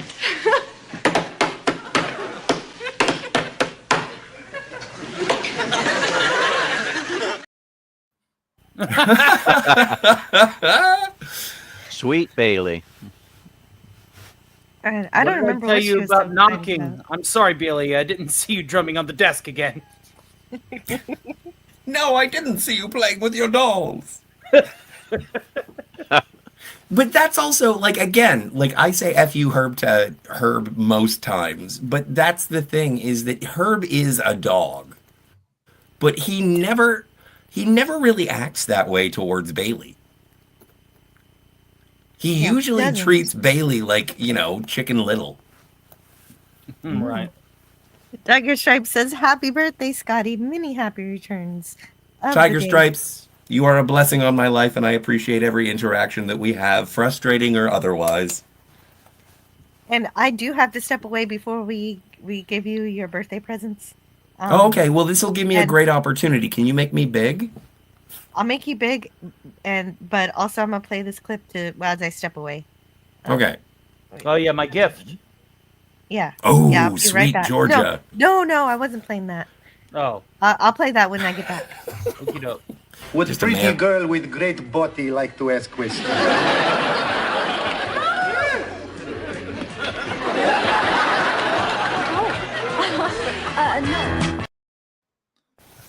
Delightful. I love that. I love that is Aldo. such a classic joke of who's behind me kind of thing. I love that misdirection. Very flattering, very very lovely. Jan Smithers, everyone. Still alive, I might add. So, I know the lighting is terrible. I'm not in my usual office. But if we're going to be talking about presents that I have received, I am only missing one, and it'll be the last one because it's the best one. So, my mom just came back, and she bought me a sweater. Marvelous.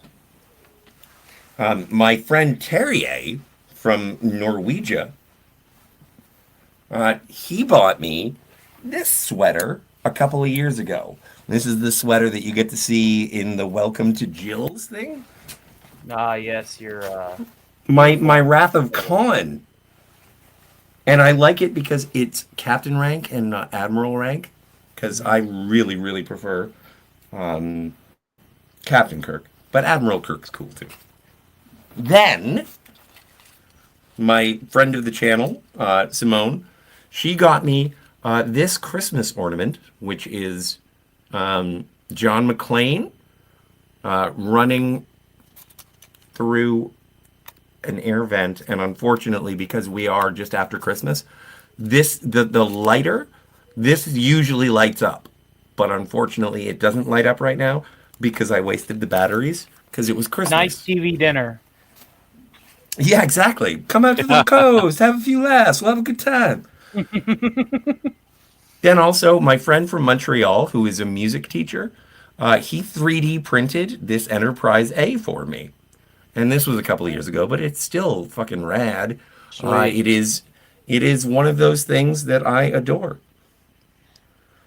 What, my God bones, what have you done? My God bones, what have you done? Then, so this is gonna get very Jill centric. One of the first things that I ever asked for was Tank Girl, and I said that it is one of my favorite movies, which it is.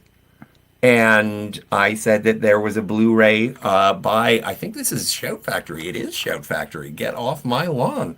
And it is an amazing, look at that. Come on.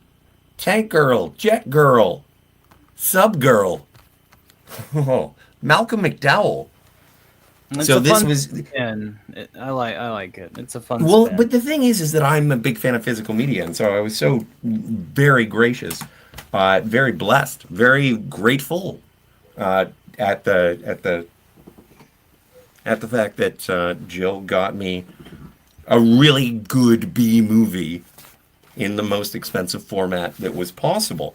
Now, this gift comes circa, or by way of, Mark D with a C. Great guy. Brilliant. Yeah, engineer. fun times.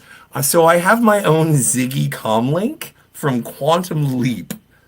Wow. Which is, I was like, I want it. And I think, again, Jill made this happen. But it's nice that it is also, supporting local community. Like, Mark D with the C is rad. So incredible. And, you could have painted it better, but whatever. I'm not complaining. This is better than I could ever do. Except I was just complaining, so fuck me and the goat ass. Then I ask my family for presents every year. And they always get me something. It's not a bullseye. It's like the green one around the bullseye. It's not 50. It's 25. But my sister hit the bullseye this year. And she got me Boris Karloff, The Bride of Frankenstein. So I think that one of the best double features in the history of cinema is watching Frankenstein, immediately followed by The Bride of Frankenstein. It is the best, like, honestly, my best cinematic experience this year was watching those two movies back to back, because they're only like an hour and 10 minutes each. So if you put them together, full movie, and it is so rad. So anyway, and I tried to show this on camera so many times, but I'm so afraid to take it out of its box because I want it, and there's going to be more of that. Like, this is, I think, one of the most gorgeous statues of a cinematic legend that I have ever had the possession of, and yet it is so far away based on one flimsy piece of see-through plastic. Speaking of flimsy see-through plastic, second best present I've ever received in my entire life. And also, I am counting losing my virginity. This, my friend, Enterprise phaser pistol. Enterprise phaser pistol. If this is a rerun to you and you've seen this before, whatever, I don't care. I love it, and I want to show it off. I want to take it to the prom. Not only is it the phase pistol, but it's also got the little cute communicator. Back when it was like the early 2000s and everyone thought things had to be smaller. Small and stainless steel. Don't forget the stainless steel part. Everything had to be gunmetal gray.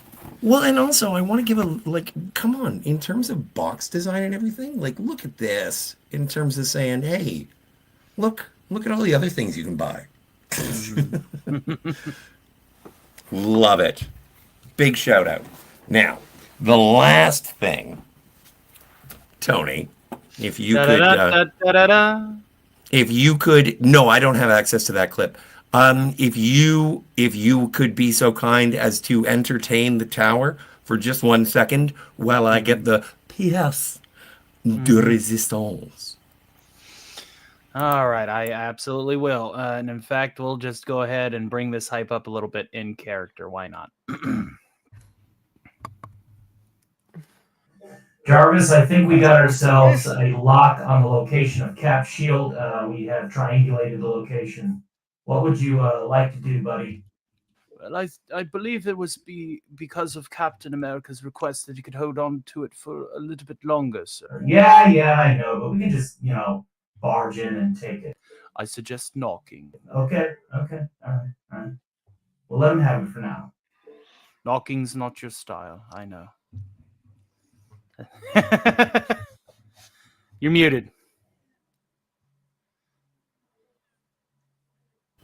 That's the one thing about wearing this shield. Yes. Is that I can't use my right hand to work the mouse, or else everything comes off of my desk. But this is by far, hands down, the best present I have ever received. That's Until you know what's going to be the best. You know what's going to be the best. Yes, I know that the one thing I will never get you will be the best present, and that's good. That's good. Yes. I don't need to be the one to have given you the best one. Scotty, who gave you the shield again? Jill. Steve Rogers. No, Jill stole it Jill stole it from Cap. Oh dear. And gave it to you. Remember? Okay, so we did. Yeah. So I'm gonna play both of those videos again, just in case anybody didn't see it earlier, because I like them both. So it's gonna be if you don't mind. I don't mind. No, just make me small. Okay. No, man. Like it was an honor to do this birthday missive and the subsequent clip. I mean, yeah. Okay, so now it's time for cake and ice cream and presents. So let's share Tony's presents to ScottyR37 today.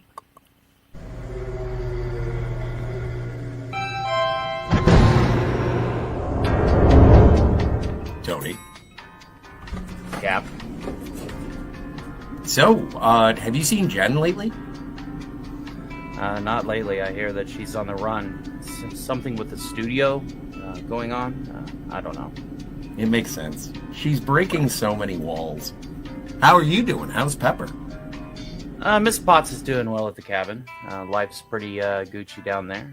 Morgan just went to the 2nd grade. It's fantastic. I am just so happy that you have found the life that you were looking forward to.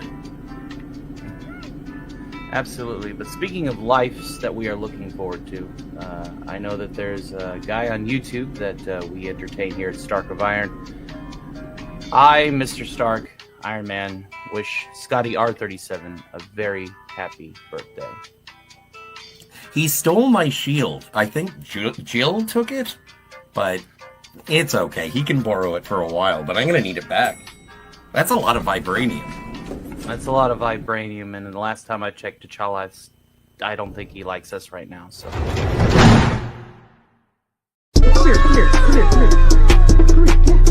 This is a certified muscle mommy moment. Chase the pump. Chase the gains. There you go, Scotty. Yeah! There you go, buddy. I know you want She-Hulk to pack you to bed, so there you go. Hashtag She-Hulk pegs. And it goes really well with Herc 130's gift that he gave. He said, I would give him Captain America. Not a figure, but the actual human being. Well, he's going to be stopping by to get that shield back at some point. Well, hopefully. Well, and Herc 130 apparently is going to fly him over there. Delightful. Sig Valdison says, I would give him the gift of pushing the button to release our Eldritch God. No, no, no, no, no, no, no. What a magnificent gift it would be. No. That one is not possible then. No, World no. peace. I'm with Tony on this one. Keep that Well, Jill, squid contained. Do you see that arc reactor behind me? Most of that indeed. power goes down south into the Hollow Earth. Okay. Yeah. Well, and Sig Stone Racket, Valdison you might like this because this is something that we've been talking about, Jill and I, for many moons. Is I've never read any Lovecraft. We've been meaning to for over a year. Well over a year. Well over a year. And the thing is that I am so uninitiated that I kind of think Cthulhu is a pussy. And so what's going to happen is, well, on Halloween, we are going to read a few of them. Rest in peace, Cardinal Sin. I had this idea for this live stream a long time ago, and I asked him not only if he would be on, but if he could help us figure out what to read. And he gave me 4 stories that we should focus on, and we will focus on those 4 stories. And I just had to find somebody who is an expert in those In those Cthulhu's? tales in the yeah. I'm not an expert, but I was reading Lovecraft when I was in grade school.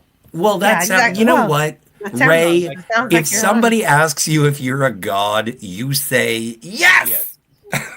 But in as far as Lovecraft is concerned, any like Earthborn or Universe-born gods still don't hold a candle to like the old ones. Like maybe I'm not an expert, but I know my way around. Jesus, how many times do I have to tell you? Yeah, and if anybody wants to come on to talk about Lovecraft, it's going to be during Halloween, so we'll collect all the Lovecraft fans and we'll have a time.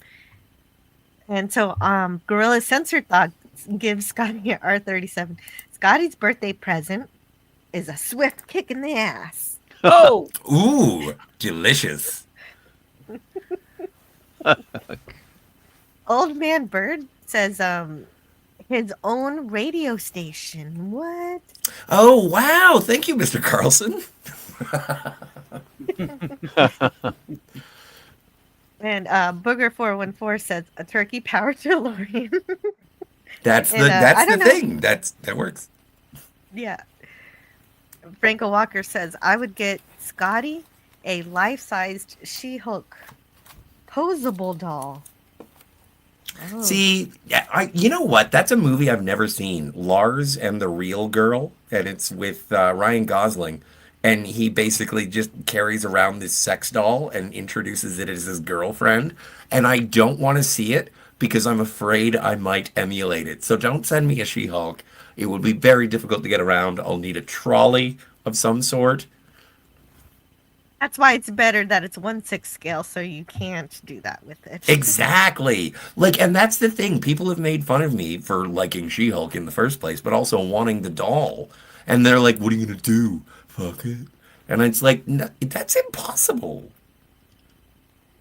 Exactly. And of course, DJ Play Nice, who just gave Scotty a lifetime supply of smokes. Oh, no, you know what? Also, I usually don't talk about personal shit, but I just want everyone to know, because I did talk about this previously, is, so I've, birthdays, you start thinking about your health, went to the doctor, and my appointment on Monday is to get that there quit smoking pill. Mm-hmm. Yeah, but you're just gonna quit nicotine. You're not gonna quit what DJ Play Nice gave you. It's with the No, 14 not at all. No, not at all. Because marijuana, from my that- understanding, is habitual as opposed to being narcotically addictive. But nicotine is narcotically addictive. And so, yeah, no, I'm just cleaning up my lungs. I can't go chain smoking joints everywhere, Jill. Yeah, well, but this is also the part where we asked the panel what they would give, and DJ Play Nice, did you want to add anything to your super chat to that to that gift? Yeah, that's it. Lifetime supply of trees. Yeah, and I I like it. I would get Scotty passport and all expenses paid trip to New Jersey to explore the Kevin Smith stuff that he wants to see. Yes. Kevin Smith, if you're listening, buy me a passport. Anyway. Yeah, that's what I'm saying, is that you won't have to go through all that trouble. It'll just happen for you, and you will have a passport. Because apparently that's impossible for you to do. No, well, but it is, because, I don't have the money to follow up on once you get a passport. Why would I buy condoms if I'm not going to fuck? So, but the thing is, like, right now, with the tenuous relationship between Canada and the United States, I don't know if I would be able to illegally immigrate, even for a brief period of time, without a visa, into the Garden State of New Jersey. Well, one time you joked about getting in a barrel and going over the waterfall. I banged my head. Niagara Falls. It didn't work. I banged my head. Oh, you tried it already. I did. And, bump on the noggin. Okay. And Tony, what would you get? Ooh, Scotty. Give me 1 second. 2 clips of awesomeness? 2 clips of awesomeness. He did, but those were real gifts. Well, that was the whole flex, was to give him real gifts. Yeah. Yeah. And it worked. It was a good flex, yo. Thank you. It was. Okay. You don't have to give him a pretend one, because he gave him 2 real ones. Yes. Stone Racket, have you decided what you'd get, Scotty? Yes, indeed. Sorry, I had myself muted there. I was doing an image search, something I wanted to share later. But for Scotty, I would get him not one, but several Sideshow collectible hot toys of the entire Guardians of the Galaxy.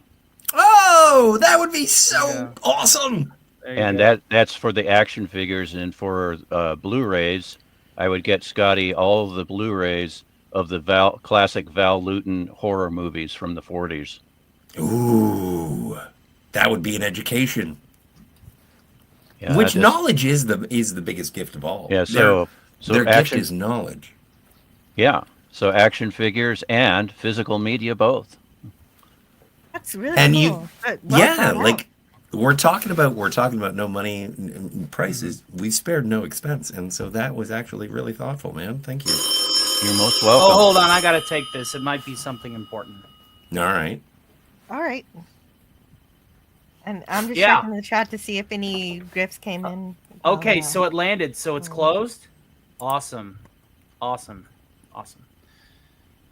Well, we here at Stark Industries are happy to provide you with the best of news, ScottyR37. You are now the CEO and owner of 51% of all stock for the Pabst Blue Ribbon Brewery. Congratulations. Hey!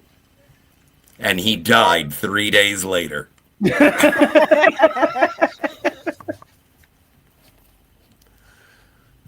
you go. There's my pretend gift. No, that's great. That's great. Pretend gift. From, Tony Stark, demon in a bottle. I have a demon in a can. Thank you. Cans fire as better projectiles than bottles, so we'll weaponize it. Well, and also, No, I thought you were actually taking a phone call. No, what? You thought that was real? No, not when they started talking. I knew it wasn't real. I put it in the private chat. Hold on, I got a bit. Yeah. Oh, okay. I want to say hello to Penny in the chat and try to cover up my ridiculousness. Like 47-year-old women who complain at Walmarts have that ringtone. Right. My ringtone is actually Rich Evans laughing. Oh, that is good. Rich Evans is one of my spirit animals. And that's the thing. When I wake up in the morning, I just think to myself, you know what? Never going to be Rich Evans cool. Nor am I ever going to be Gordon Jump awesome. Or Venus Flytrap suave. Or be able to functionally operate under the influence as well as Dr. Johnny Fever. Oh, that's right. That's one of my favorite clips. Here it is.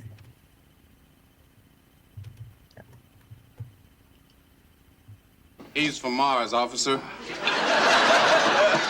Whiskey does not affect alien beings.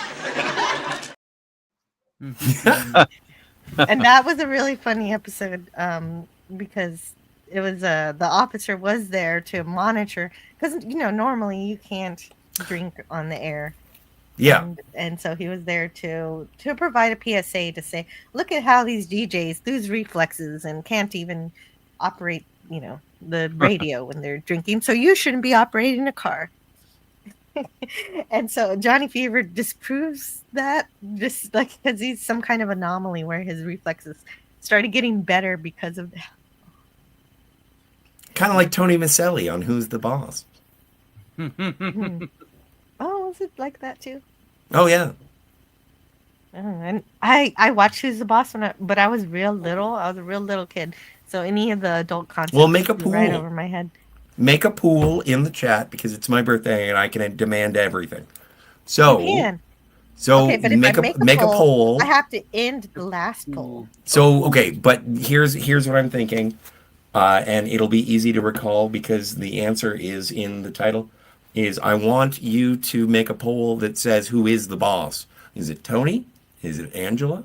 Is it Mona? Okay, who is the boss? Is it Jonathan? Tony, Angela, and Mona. M-O-N-E? Dude, that's tough. I'm torn between Tony and What's Mona. the fourth one? Jonathan. Jonathan. And what was Tony's daughter's name? What does it matter? I only have 4 options. Okay, then we'll ditch Jonathan because Jonathan was not the boss. Yeah, Jonathan was never the boss. Okay, so then what's the other last one? I need one more. I forget her name, and I don't know why. It was the name of one of the ships of Star-Lord. Who did you say she was?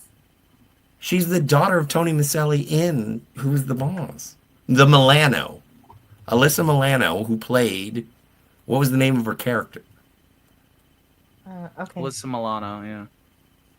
But what was Who's her the name boss? on Who's the Okay, Boss? I'll check the IMDb.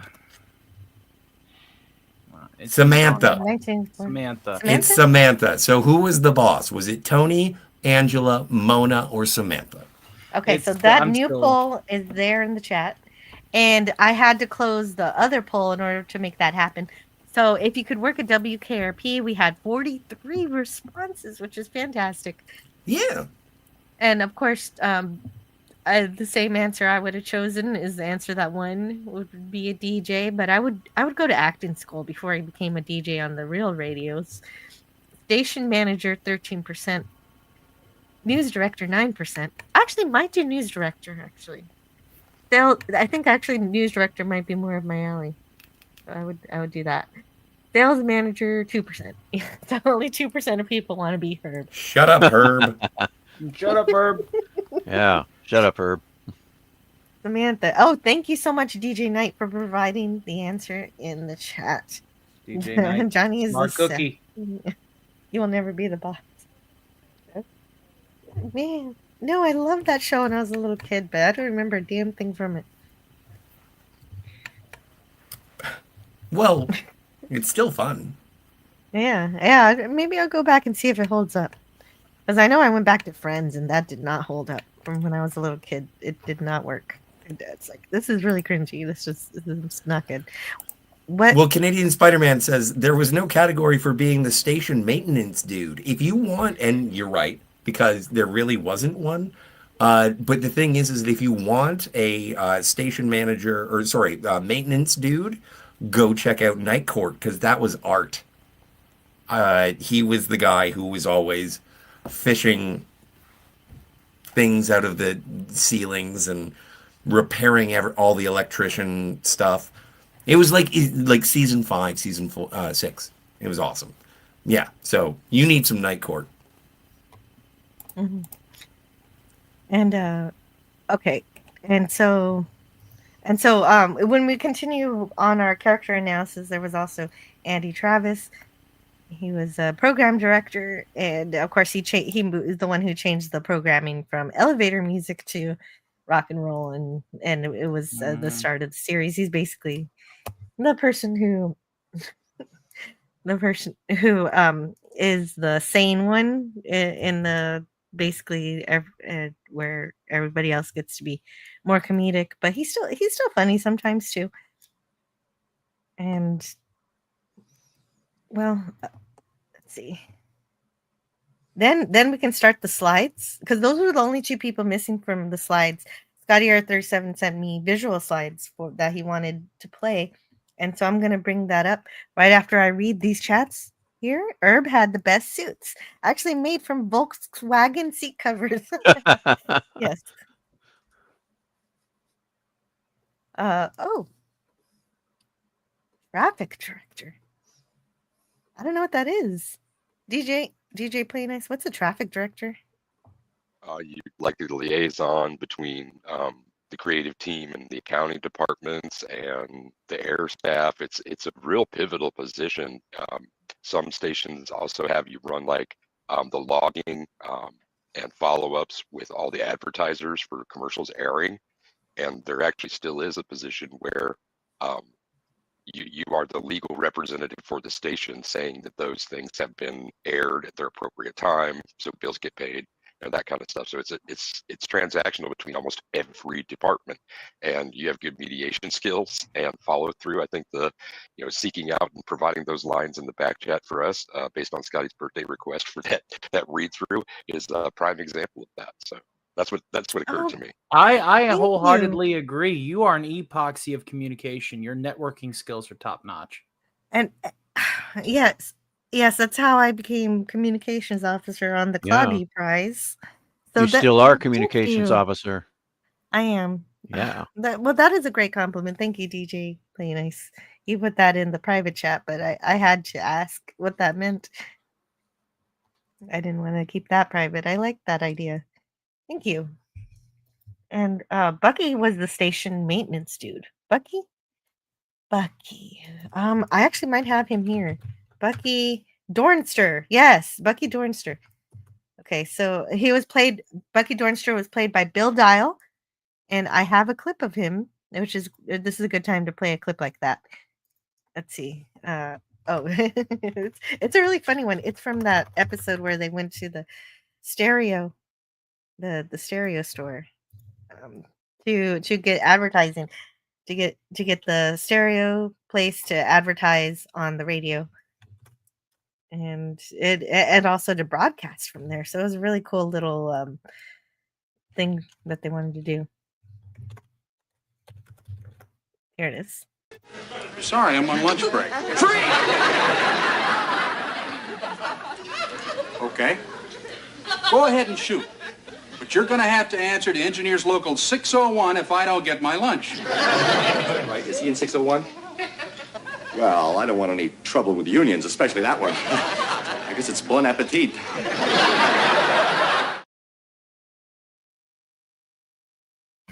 and so that's awesome, because Bill Dial was an original first season staff writer as well as being in that episode. So he also wrote Turkeys Away, which is of course the most famous episode.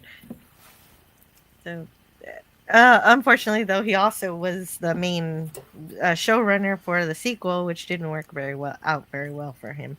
But at least he did a good job when during the first run of the series. Like I did walk away. You did. When you were talking about Andy Travis. But the thing is, Jill, out of everyone, I know everyone's going to say that you're a Bailey. But you know who you are on WKRP? You're Andy. No. You're the one who keeps us positive and together. That's an interesting take. And I'd like to say I'm both.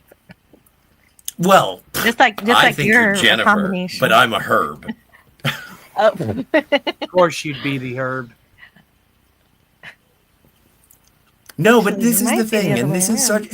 Wait. What if I'm Herb? Who would be Johnny Fever? That's the real question. Who is Johnny Fever? Well, I am. You're Johnny. So, but the thing is that, I play multiple roles. We're all everybody. Like, what is it? Like, what the Curlin Nice Coast from the episode of Star Trek: The Next Generation, The Chase, when Dr. Galen brings the Curlin Nice Coast to Captain Picard, and he's like, "This is beautiful, and it's intact." They believe the culture on wherever, Planet 47, said that it was a community of people that lived within every individual, having their own takes and values and arguments to be said as to how to run the community that is your life. And I think that in this particular instance, we're all WKRP. Jill, you put these shows together, and you're so gracious to all of us, and you make it so that things are fun, and you make it so that we can hang out together. And I appreciate that. You're amazing. Oh. I'm really bad at taking compliments, just so you know. But I do what Herb does. That. Okay, fine. No, I pretend to do the address. Did it!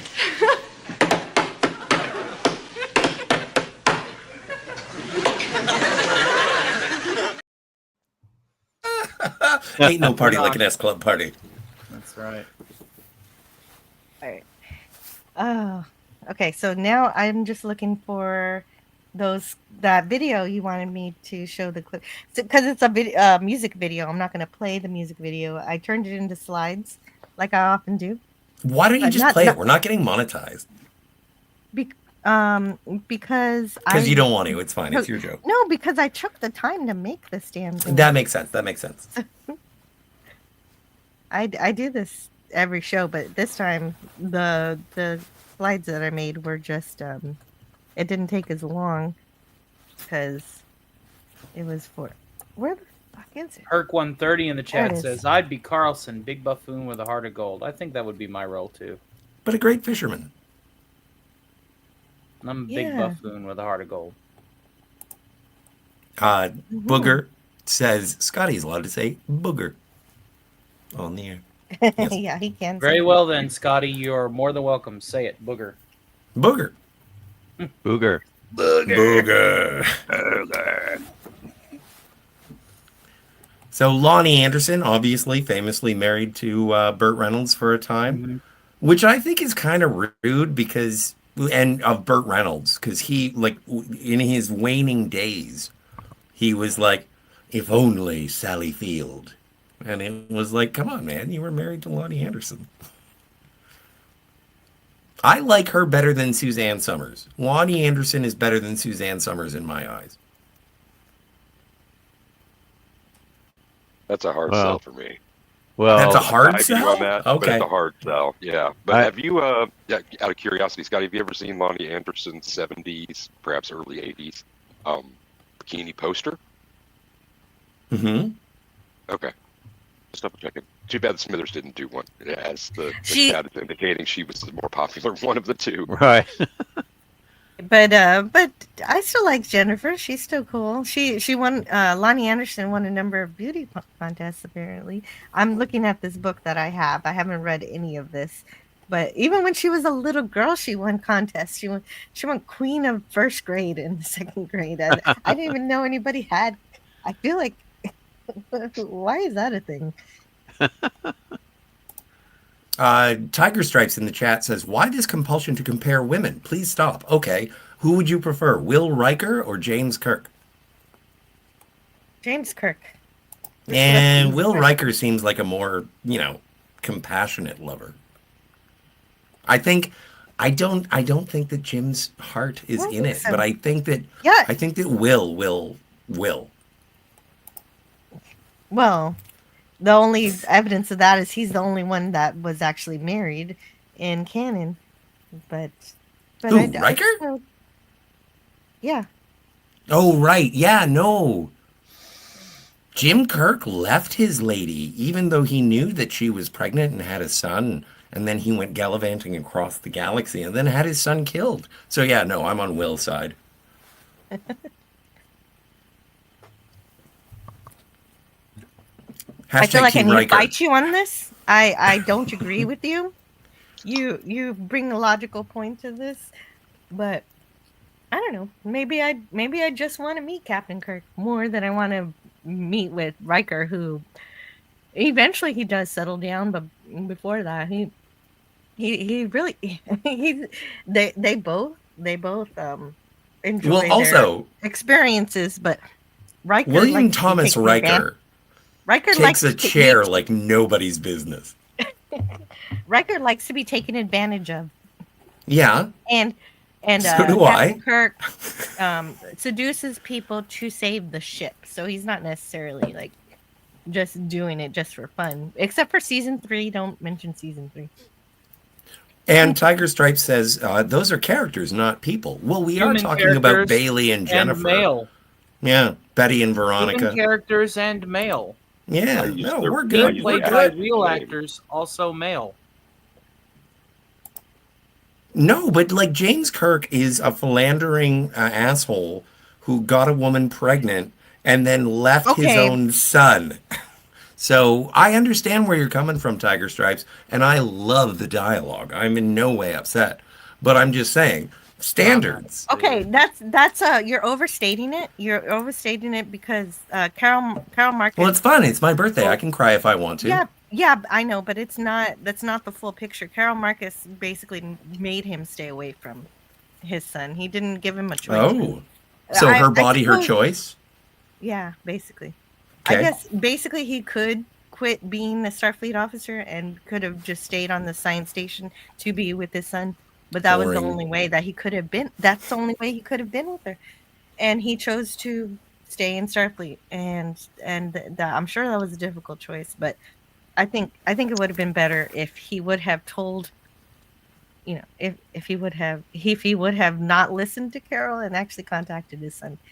Anyway, despite her wishes, he was following her wishes. Well, you know what? Jim Kirk So- was many things, but he was never a Boy Scout. So I don't want to philander. That's too much. You know who was a Boy Scout leader? Venus Flytrap. Oh, that's true. In the series, or Tim Reed was? No, in the series, he shows up at I a remember staff that. meeting wearing his Scout leader memorabilia. Richard Saunders. Have you guys ever played Maniac Mansion? Day of the Tentacle. It is a Yeah, LucasArts I point played and click adventure. Yeah, I played Day of the Tentacle. Yeah, that's the voice of the Saunders fella, Les Nessman. right. You got it. Okay, so we're going on to Les Nesman. Let's see. Richard Sanders, played by Richard Sanders. Yeah, he's banging his chest here, yes. Let me find him in the book, see what's here. We need to find a pile of leaves for him to throw while he's beating his chest. We need some humanity. Oh, the humanity. Oh, the humanity! And people are keeping it real in the chat here. Come on, Captain Kirk did nothing wrong. Thank you, Sigvaldison. Thank you. I knew I had to stand up for my captain, and I can't. But I can understand the arguments against it, but it's a thing. It's a thing that Can happens. Captain Kirk make pizza? Yes. Oh, that makes Yes. sense. Mm. Captain Kirk is my hero. No. Mhm. He would lose in an arm wrestle to Commander Cisco. And I'm saying Commander. Commander Cisco, not Captain Cisco. No, I That's liked him probably- with the hair. You know what, Scotty? That's probably true. But even when Cisco went on the Enterprise in the Trials and Tribulations crossover episode, Yes. he admired Captain Kirk. Captain Cisco's hero is Captain Kirk too. Yeah. Yes. This is true. This is true. So I don't even think it's like, what was it? Oh, I forget if it was Stan Lee or something I forget who spoke about it. It was someone very prevalent, and they were like, "What would happen if these guys fought?" And they were like heroes. It's like Batman and Superman. What would happen if they fought? What would happen if, Spider-Man and Daredevil fought? And it was like, don't you understand? These guys are good guys. They wouldn't fight each other. Captain Kirk and Captain Sisko would not fight one another. Exactly. Yeah, I asked an AI one time about two. I forget which two Star Trek characters. I said, "What would they do in a fight?" And first of all, it said they are Starfleet officers. They would not, in the Star Trek universe, start a fight. But in in a hypothetical situation, and I was like, "Wait, artificial intelligence is smarter than Secret Hideout."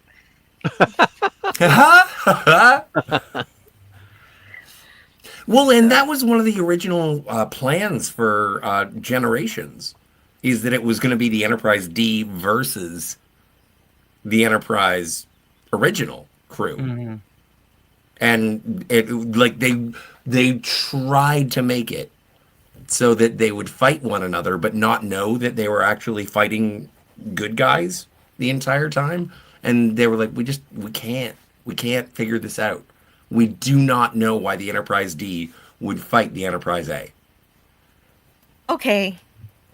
We're on a Star Trek tangent, and there was another thing that you sent me Star Trek wise, because this is the whole new thing that he sent me right before the show. Is he reminded me Star Trek's favorite number is 47, and that just happens to be how old Scotty is turning. You just doxed me. ScottyR37 is 47 years young. Yeah, exactly. I'm plus 10. No, okay, that's not true. I didn't dox you. No, you didn't. I'm being a stinker. You said several times I'm as old as It's his party, and he'll troll if he wants to. I talked about this. I was like, I'm as old as the original Superman with Christopher Reeve. Yes. Everyone knows what year I was born. It's not that big deal. Yeah. Okay. But Star Trek does have a favorite number. Yes. And so then, and he sent me a video too, and I have to pause it because it's not my video. Oh right, yeah, no, we're gonna Plasma conversion sensor. The starboard engine has been in continuous operation for 47 days. And so I think that's just the gist of this entire. They're just gonna say 47 over and over and over. Is there like the best one that I should go to? Like, because I normally just go look. Star Trek: The Next Generation. Just skip until you see something that you find interesting, and then they'll say 47. Like that's the entire video. Yeah, it is the entire video. But normally when I prep for these things and I get it earlier, I could figure out which one's the best ones. Just click there. Base 247. Starbase 47. Lieutenant Hunari transported to Relay Station 47. We need to evacuate sections 24 to 47. Okay. So like you said. So they like the number 47. Across the board. 47 just doesn't have the proper ring to it. Given the selections, I prefer FGC 47. There are 5,047 classifications of tables on file. Computer, how many entries are there for Darmok?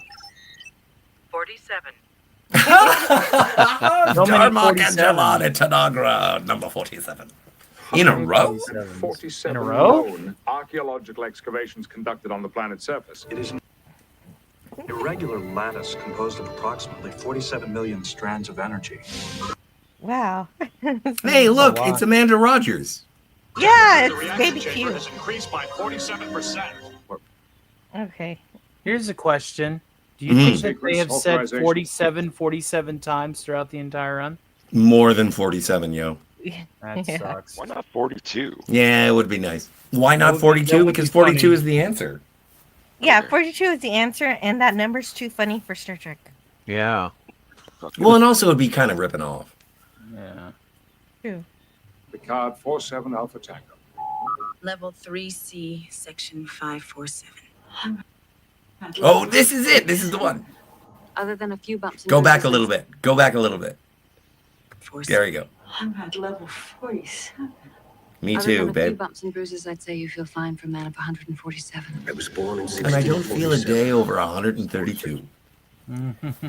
A frequency. He said, Here is a little of the 47. A frequency setting of 0.047 on your phaser. Subroutine C47 was replaced by elements from my personal programming. 478 B. Contact Admiral Riker. Starbase 247. Starbase Okay. Okay. That's good. That's good. I think we got the gist. Anyway, I do have to pee, so I have to go. You know why? Yeah. Well, what? I have the bladder of a 47-year-old. It only gets worse, man. Or better, it means that I can leave conversations to go pretend to wash my hands. Don't tell me. Don't tell me about it. I'm 65. Oh yeah, well you know what's going on. And DJ Ignited saying this is so much fun. This was at okay, we're not too far behind in the chat. Just a little bit since I stepped away. Same Ash Schneider on one day at a time. Common sense and handy.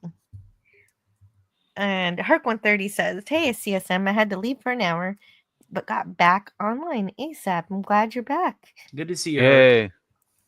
We gave away your present. You're apparently flying Captain America directly to ScottyR37. Burger414 says, "I had a job called traffic director, but it was nothing like that." Canadian Spider-Man says, "It's puking out there now. Wow, winter arrived. I wish it would arrive here." I mean, it is cold here. It is. Basically, we do have what our winter is supposed to be, which is degrees below 50. But my daughter really wants snow. We're not getting that this year, I don't think. Interesting, but I think Bailey kept everyone positive together, says Booger414. Well, I guess it depends on which part of the station you're hanging out at. Scotty is allowed to say booger. Oh yeah, that one was read. Herc130 says that he'd be Carlson, and oh yeah, that one was read too. A big buffoon with a heart of gold. Herc130 says, "I hate WPIG. Terrible station." Down with the pig. Down with the pig. That's right. Oh, and Canadian Spider-Man says he's IB night security, hanging around the ceiling while Johnny hotboxes the studio. Nice. Spidey says the women on the show was the women on the show were hired for their looks, and I think that's what he's trying to say. And sure, of course, you want pretty ladies on the show. That's not weird. But the thing with the Johnny hotboxing, there was one time he brought brownies and nobody wanted to eat them, and then Carlson did eat them, and he had a really good nap and learned the meaning of Christmas. So it's not so bad. He fell asleep, and it happened to be that he was visited by 3 ghosts. So WKRP has a Christmas Carol episode, and I think that was season 3. Canadian Spider-Man says, "As far as men are concerned, yes, that's why we like women. We like to look at them. They look nice." Indeed. And Max Redstone is here. "I'm surprised that Scotty hasn't asked for a Lonnie Anderson doll." And Max Redstone says, "Captain Kirk can do anything better than you, especially you, ScottyR37. Herc130 says, "Richard Sanders got hit in the head by a light on the set in the first episode. He wore a Band-Aid on every episode with no explanation until you find out Les has a big vicious dog." Oh yeah, that's right. We do have to go That's to good his trivia. part. That is good trivia. Yeah. I think also Tiger Stripes mentioned it too. Oh, cool. Yeah, I remember that. Yeah, definitely. And then you do go to his apartment when he has this girlfriend who won't leave him alone. And you meet. You don't get to see the dog though. You know he has a big dog, but you don't really see it. You just see the effects of it and what its destruction has wrought. That's a lot of 47s. Yeah, and go to Ryan's edits if you want to see the whole thing. But cut out when they get to the filth. That's where I cut out. Oh dear, the filth. No way. Yes. Gene flew C-47s during World War II. Oh, that is could that be a it? curiosity now, isn't it? Mm-hmm. Why are there so many songs about rainbows? Don't make me. I'll go grab Kermit and set him up. I grabbed my Kermit already. No, I will bring. I'll bring him on and have him wish you a happy birthday. I am tempted. No, you know what? Don't, because it's going to be like listening. You know when George Costanza listens to the audiobook and it sounds like him? If you do a Kermit and I do a Kermit, it's going to be an orgy of frogs. I have. Yeah, and also I almost have to quit this party because I've got to go pick up my children. Otherwise, I'd be on here for as long as possible. Is it their birthdays? No, it's not their birthday, so I should just leave them at school. No, well, send Scotty, the limo. if you're up late after DC, I'll have Kermit come on and wish you a happy birthday on the. You're a delightful man, sir. Thank you. Correction, he flew B-17s during World War II. Who? Darn it. Gene Roddenberry. Gene Roddenberry. Oh, we're trying so to did figure Glenn out Miller, didn't he? Why 47 is such a thing with Star Trek. I don't know. It's I'm just sure a there's nice. an answer. It's a kismet. Oh, it's some kind of inside joke, okay? Because Manowski is a graduate of Pomona College in Claremont, California, where the number 47 is counted by the students and staff as the quintessential random number of the universe. And that's why all those clips were from the next generation, because it is a Berman era oddity. Booger, but I'm gonna play. Booger says he has to go as he is walking into a hospital in a questionable neighborhood to visit family. Well, I'm glad that you're not walking into a reputable neighborhood to visit questionable family. So have a good. Booger, thank you for hanging out. You're awesome. Yes, Booger. I appreciate you being here, and I hope everything is well.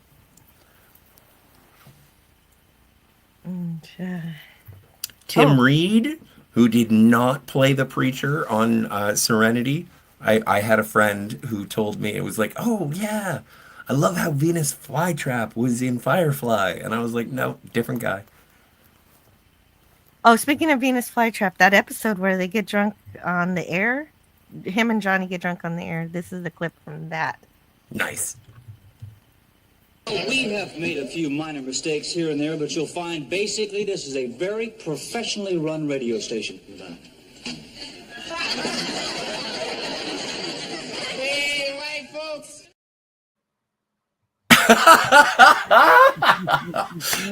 And that's the thing. And that's why I wanted to celebrate WKRP today, is because that's exactly how I feel about being on YouTube. Like, there are a lot of teetotalers and prohibitionists who are like, don't get drunk. And I agree. If it gets in the way of your job, be a Venus flytrap. That's the only time he ever gets drunk on the air, though.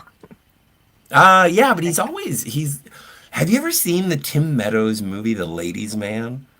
About Leon Phelps. He has Courvoisier. Absolutely delightful. He's a radio station guy as well. And next year, next year is going to be bad. Next year is going to be bad movie review. Jan. Everyone loves Jan. I do love Jan, yes. Howard Hessman, a legend of comedy. Howard Hessman. Yeah, and underrated. He was on the radio too. Sylvia Sidney. This is the lady from Beetlejuice. That's the first mom. She played Carlson's mom in the pilot, but then it changes to another actress. Oh, and these characters. These are the old people who want them to play the elevator music again. Nedra Vols is also, you would know her. And the guy in the middle there, he was the villain on MacGyver. He was like MacGyver's nemesis. But these guys were like a blue rock and roll band. And just to fuck with the audience, they showed up being all straight-laced, wearing three-piece suits and square. Well, they were kind of like a punk rock band, but they were like, we're not punk rock because they don't dress nice or something like that. Something like that, yeah. No, but I thought this was like a one-off. They were just doing it to F with Johnny. Yeah, it's called Hoodlum Rock. Yeah, basically. No, but Andy thinks that it was a good idea for them to promote with the concert of them, and yeah, that they are just off. They're just one episode. Dog is played by Michael Dest, and then we have Jim Henderson as Sir Nigel Niggle. Weatherby. Hamilton Camp was in a lot of stuff. I think he was Jack Tripper's boss at the restaurant that he worked in, because Jack Tripper from Three's Company was a chef. And I think that Hamilton Camp played his boss. Yeah. And and this one in particular is that episode where the stereo store gets stood up, held up, yes, by the DJ who is out of work. And I like Hamilton Camp as a salesman who is even slimier than Herb himself, and they get a sell off. But that's also like, it's so nice when you see someone who sucks worse than Herb. Gary Goodrow, I'm not familiar with your work, but thank you, Bob. He was the DJ Bob who, and then he had to get a persona or whatever. He had a gun. He should try alliteration. No, you know what? Yeah, he needs a style, right? You didn't see this. I played it earlier. Sorry, I'm on lunch break. Okay. Go ahead and shoot. But you're going to have to answer to Engineers Local 601 if I don't get my lunch. Right, is he in 601? Well, I don't want any trouble with unions, especially that one. I guess it's bon appetit. That's wicked cool. I love Herc. I love it. You promote scum? Well, not as a policy. And Bucky Doinster is played by Bill Dial, who is also a writer, first season. And Barry Youngfellow. That is one episode where we actually get an Andy episode where it's his old girlfriend comes back and she's a famous pop singer. And that's the episode. Barry Youngfellow played. What was her name? Hugh Gillen. Huh. Wasn't he on Bonanza? He looks like he was on Bonanza. Hugh Gillen was played by Howard R. Sternworthy, who from WPIG News, and so that's who that is.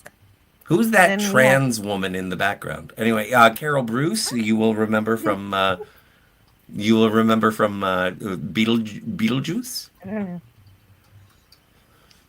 Oh yeah, but also she's Carlson's mother, and the rest of the series. No, that's not her from the rest of this. Vincent Schiavelli. He is the train keeper from The Matrix Reloaded, I think. And also, he is the assassin who kills Terry Hatcher in the James Bond movie Tomorrow Never Dies. He is amazing. He was in Ghost. He was the guy from Minos Corva who was selling the satellite weapon system. Oh, someone's joining the party a little late here. Oh, wow. Welcome to what? Okay, welcome. I moved him. Spider-Man. He moved him.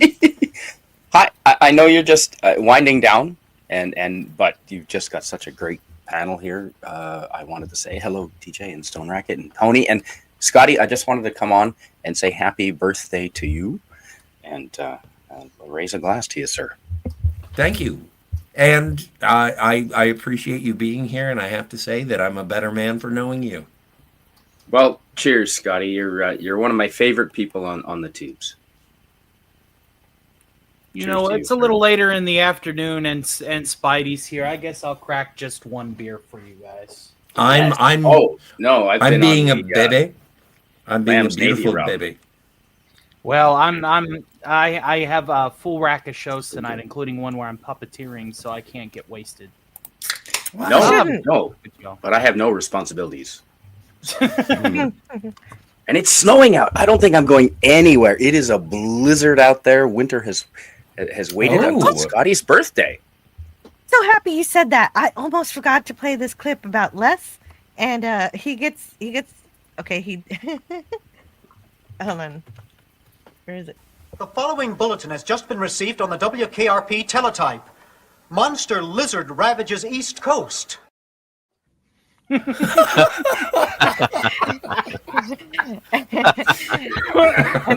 Johnny has to tell him the bee was missing. The bee was missing. So it was in fact a blizzard that he was, but it's just amazing. You think about, oh man, Godzilla must be here. I never got that joke until now. It's been 40 years. I didn't get that. Okay, so I left it on this slide because we talked about Vincent Schiavelli. He played, okay, in this episode he was the con artist who pretended to be Don Pasola, who in the contest, who won the contest. Yeah. And then the real one shows up and says something like, you surely you wouldn't just give somebody money without verifying who they are. And so then they end up owing 2 people money. Out 5K. I think Johnny has to pay for it, right? It seems like Bailey dropped the ball. Oh. Yeah. Oh. No, it was. Never say Johnny that. Fever. No, it was Johnny Fever's fault because he said he said 5,000 when he was supposed to say something like $50, but I'm not sure. Yeah. I got ducked as soon as Canadian Spider-Man comes in. He brings the. I duck saw with that. Me. Oh my! I saw that. Stars. I'm the Corbin. Oh yeah. Yeah, Wes Cagle without fail announcing quack in the chat, of course. And that's the real Hey, Don Cagle. Pasola. Yeah, hello, Wes Cagle. Great to see you, Renee Enriquez. So they have these Japanese executives coming to tour the station, and so but the interpreter hired knows Spanish. So this is the Renee Enrique who plays Mr. Rodriguez in this episode. But of course, he cannot communicate with the 2 Japanese executives who do not speak Spanish. And those 2 are here too, David Chow and Bill Sato, who we will see in just a second. There they are. Chow's not a These are- Japanese name. It's Chinese. They're all Well, Asian. yeah, and that's something that used to happen a lot. Where okay, you're Asian, you could play a Japanese character, and that happens sometimes. Philip Charles Mackenzie played Doug Winter for the episode called Johnny Comes Back. Oh, right, this is the guy who that ended. Jeff Altman was the one who said that Andy should hire Doug Winter. Jeff Altman played who did he play? Murray Gressler, and I do have a link. I do have a clip for that. Do you have a link for Where is Murray it? Gressler? No. Are the pictures of His the supposed to LinkedIn? be on screen? I should read them. Oh yeah, they should be on screen. But Yeah, that makes were sense. for- I didn't do it. I didn't click anything. This is Jill. Yeah, Jeff he's Altman. awesome. He was a replacement judge in Night Court. Jeff Altman was a great stand-up comedian in the 1970s and 80s. Tracy Walter, who played Bob in Batman. Bob, I need a gun. Bang. I want to be alone. Renee Enriquez. He was in Hill Street Blues, I think. Bill Satow and David Chow. Okay. I just wanted to read the names. They're fun to say. Yes. I don't recognize them from anything, and any joke that I make will be interpreted as being racist. I don't know this white guy. Yeah, no, Philip the guy on the right Charles is Chinese. The See? guy on the left is Japanese. Guy on the right is Chinese. So do they annex one another? It's about to happen, I think. Yeah, I think Thailand. so. I think so. They don't.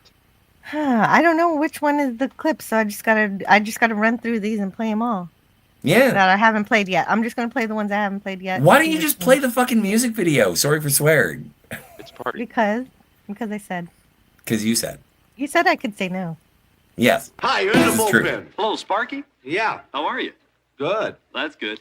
Yeah. Uh-huh. How are you? Good. That's good. Well, thanks a lot. Bye. So how do you feel about tonight? Good. That's good. Yeah. That's a hit! He's playing a hit!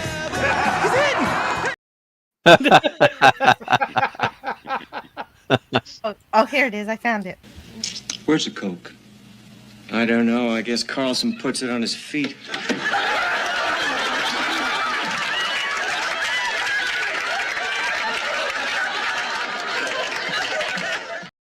He goes to check. I think that DJ was lying to him about what the substance was, and then he was like, "No, it's like something for your feet," and he actually uses it.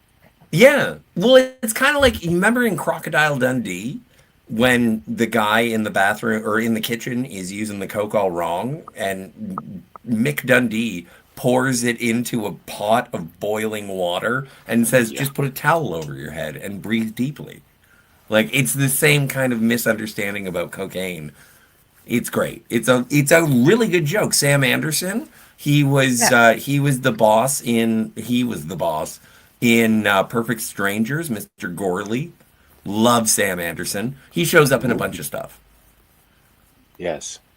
The one, he's playing somebody who wants to be a DJ, but he didn't get it. But No, it's a really funny... well, look at him. Oh wait, what? Droopy. And there's Edie McClure, there's- of course, the late great Such an unfortunate last name. McClure. Sorry. I would love to Troy be Mr. McClure. You might remember me in such references as The Simpsons. And She also looks like an Herb's wife. enthusiastic lover. I'm sure she is, but I don't know anything about that. But they did have Neither do I, that sadly. at least twice, because they had 2 children. Fred Stuthman. I'm Fred not aware of this ghoul. Oh, he Hoyt played. Axton? He played Hoyt Axton Morrison. Hoyt Axton was the dad played in Morrison. Gremlins. Yeah. Who was Fred? He played Morrison in the mortuary that advertised on WKRP, right? Am I Yes, right? that's right. Yes, because he wanted a hip, upbeat advertisement, but then That's they realized right. it was in poor taste. And he's grooving there. Oh. Yeah, well, he was offering $600 for every day that he gets his place advertised, so that's why they were going to take it, but they ended up turning it down. And there's Hoyt Axton. Yeah. Is he? He played the That looks like father Archie. in the Black Stallion movie. That looks like Played Archie Alex. Bunker to me. Well, in the WKRP episode, he comes to try to get married with Jennifer, and Jennifer pretends she's married to Johnny. Yeah, that's right. But he doesn't leave with nothing. He gets to have his song recorded professionally. But Scotty, you were saying he was something else. What else He was did the do? dad in Gremlins. Oh, Thank that's you. right. Oh, Yeah, he was also not in the Gremlins. Santa, not the one who decided. To Not dress the as dead Santa. one. No, Okay, not that's the Phoebe other one. Cates' dad. Zach Galligan's dad. The trivia for this episode is that the doorbell to Jennifer's apartment plays "Fly Me to the Moon." Always does. Did it in the You Can't Get In Here Without a Tree. Plays Fly Me to the Moon. Jerry Hardin. Jerry plays- Hardin. Here's our Mark Twain. Also in the X-Files. But yeah, from Star Trek: The Next Generation. This is Mark Twain. Holy shit. Really? And he was in that 47 video clip I played earlier. I believe That's so. right. So How do you that's know that, cool. Scott? I really Because I'm autistic. There's something. Yeah, if there's a Star Trek actor in something, Scotty is on it. Keep going. There's more. Well, There's- Star Trek actors are in every single production ever produced, I think. That's true. 6 degrees of MG Star Kelly. Except for MG Kelly. He was never in Star Trek. Fuck you, MG Kelly. Well, he was in this episode where the police officer was also, and this was the journalist who just happens upon the studio at the craziest time, Right. where the DJs are drinking and a pig is painting in the studio. A golden sow. And Stone Racket, does licking a pencil actually make it more useful? I wouldn't know. I've never done that. No, it doesn't. I've licked pencils. It's graphite. No. No, I thought it was like some sort of lubrication. I don't know. The only reason that I've ever licked a pencil is because I saw people do it on television. Though, Copycat. at the time of filming, that it could have been lead, but No, I think it was always graphite. Yeah, graphite. Jack Well, there he O'Leary, I'm was. not 100%. Is he the cook from Ernest Goes to Camp? Ooh. I don't know. Anyway, move on.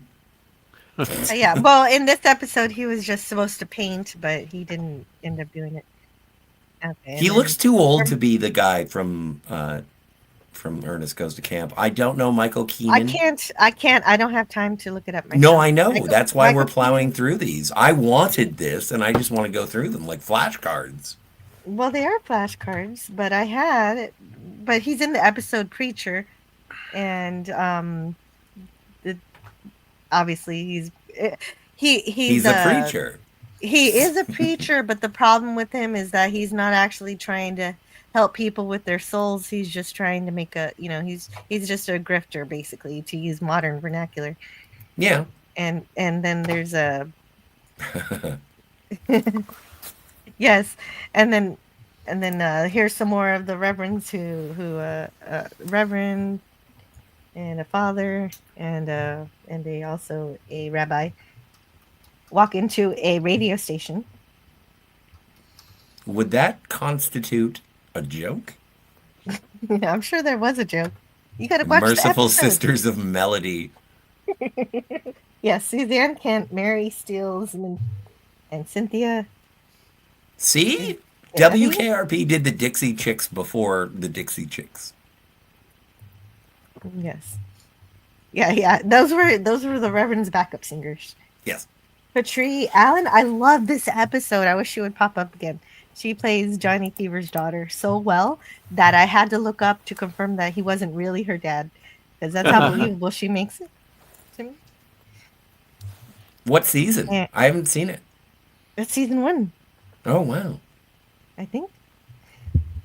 All of these slides are from season 1, Okay. basically. Right. And also in these slides is Milt Oberman, Oberman? who played the salesman who's waiting to see Carlson. What was going on with Ex-Carlson. hairlines in the 70s? I don't know. But lot Daryl of people. Morey Hey, plays Daryl. Justin. Party in He's the front and the back. basically Yeah. an idiot. Johnny Fever's daughter's boyfriend. Dopey and unstable. I love it. Wes Cagle. What did he say? The chicks with what? I said the chicks he dicks. I didn't hear that. Terry Kitzer plays Jason Relly in an episode called Kaiser, Venus Terry Rising. Kaiser. This is Bernie from Terry Weekend Kaiser. at Bernie's. Oh, no way. Oh, cool. Oh, yeah. You don't recognize him because he doesn't have a mustache. Right. He's the one who wants to hire Venus Flytrap, but fails. Yeah. Because he's Yeah. Well, because he was like, you don't have to do anything. You're just black. Yes, Michael exactly. Pataki. No, and Alex Rodney. But I don't know but either of these people. Well, that's okay. He plays Ivan Papa. Oh, I can't say that. Popovich? Russian name in an episode called "The Americanization of Ivan," and he comes back in season 4, but I haven't seen it yet. And Alex Rodin was the interpreter for Ivan. Oh, nice. And is that it? I think that's the last one. That's the last And one? Well, then play the meow. And that's good timing because hey, where did Spidey? Oh yeah, Spidey is here. I'm here. What are we missing? We're missing somebody. No, I guess not. No, everyone's here. No, the gang's all here. Oh, Hail, that's a hail. relief. Gang's That's all a here. relief because I do have to go. I want this birthday party to last longer, but I have to. I have to leave. I'm gonna go through the chat real quick, and then we'll say our goodbyes, and I'll head out of here. All right. Well, I'm gonna go Uh, wander the streets with a Captain America shield and wait until I get Wait arrested. a minute. But no, you can't yet. I want Oh. to close the show. Oh no, I'm Only if staying till the end. It's my party. I have to stay. Only if you He throw. knows you have his shield, Scotty. I know. Jarvis told me not to, fly through your roof and get it. So Thank you, Scotty. FKHC 2005. It is a pleasure to see you, and thank you for wishing me more life. This has been a fantastic orbit. I wish for another one. Hey, Scotty. Sir. You won't get arrested if you're just walking around with the shield. If you start throwing it, then you will be. So be careful. Yeah, but don't forget, I'm in Canada. So they might be like, oh no, that's Uh-oh. a foreign That is- foreign thing. That is true. I did get once pulled over in Mexico for just walking around wearing the Spider-Man suit. Oh dear. Well, I was running. Really? Oh. I was running. Is it Oh, Scotty's yeah, no, they- actual birthday today? Yes, Yes, it is. Yeah. Yay! Yeah, I was Hey. born actually, 3 hours ago, 47 years ago. Cool. Dead Sea steak dives. Oh, that I would love. Yeah, no, that's what is it? Hey, that's a late present. That's second prize. That's second prize. First prize, Cadillac Eldorado. Second prize, set of steak knives. Third prize, you're fucking fired. you fired. Coffee is for Oh, and closers. Sigvaldison has to go. When Captain Permission? America throws. See you, Sigvaldison. Jill, permission? Do I have Jill? Do I have? No, permission? let me do it. Let me do it. Let me do it. I want to sing it for you, but okay. But I want to do it because it's one of my favorite songs. Carry on then. When Captain America throws his mighty shield, all that who choose to oppose his shield must yield. If he's led to a fight and his duel is due, then red, white, and blue, and the blue will come through. When Captain America throws his mighty shield. You're supposed to join me for the last stanza. No, that was good, man. I love it. That was great. Thank you. I appreciate you. Come on. I have the fucking shield right here. Do you want me to show it to you again? When I went to- would it be weird if I said yes? Oh, I can do it. Yeah, Shield, yeah, make that me makes big. no happen. Make I me wanna big. see I it. can't I work wanna my see it. mouse. I want to touch it. I want to see it. I want to touch it. Nice. Wow. Have you Hey, tried Jill, throwing things Jill, at where it? did you get that? Because I kind of sort of want one. Mm-hmm. I got it on eBay, so I don't really know what I got. Scotty. I'll investigate. $7. I'll investigate and send it to you. Scotty, That is Thank awesome. you. Not the so much. shield, but the information. when I went Shipping to if was you find extra. another one, if you find They- another one, I'm saying if you find another one, just send me It the came link. from India. It came from India. For some reason. Oh, that's what the smell is. No, sorry, that was All right. rude. Let's lead an Look expedition. at the size of them. There was a Sigvaldison gentleman says- I usually, the thing is that I Said you usually won't leave it see on the it. wall. Like the Oh, thing is that Sigvaldison, you know it's a what? wall You know what, hanging. Sigvaldison? You know what? You know what? You're right. Go ahead and finish reading the chat, Jill. I'll go ahead and I'll dump the coolant. ahead. Oh, he is light and broken. Punishment must be given. Okay, so, but yeah, no, that is the chat. We did it. We caught up. We're done. DJ We're Ronnie good. G. We can get the hell out of here. Play the DJ Ronnie Bailey. G says, happy birthday, sir, Scotty. Thank you so much, DJ Ronnie G. Thank you so much. I appreciate it. And you know what? This is my hangout. Like I'm gonna go and bother people elsewhere on 3D on planet Earth, but this is the gathering that I was most looking forward to because it's with the people that I talk to the most, and the people again who care for me. Even though you don't like me sometimes, you guys dig me a lot of the time, and I am grateful Like, I couldn't ask for a better bunch of people to be able to share my thoughts about shit I love. And it's amazing. It is really, really touching. And so thank you.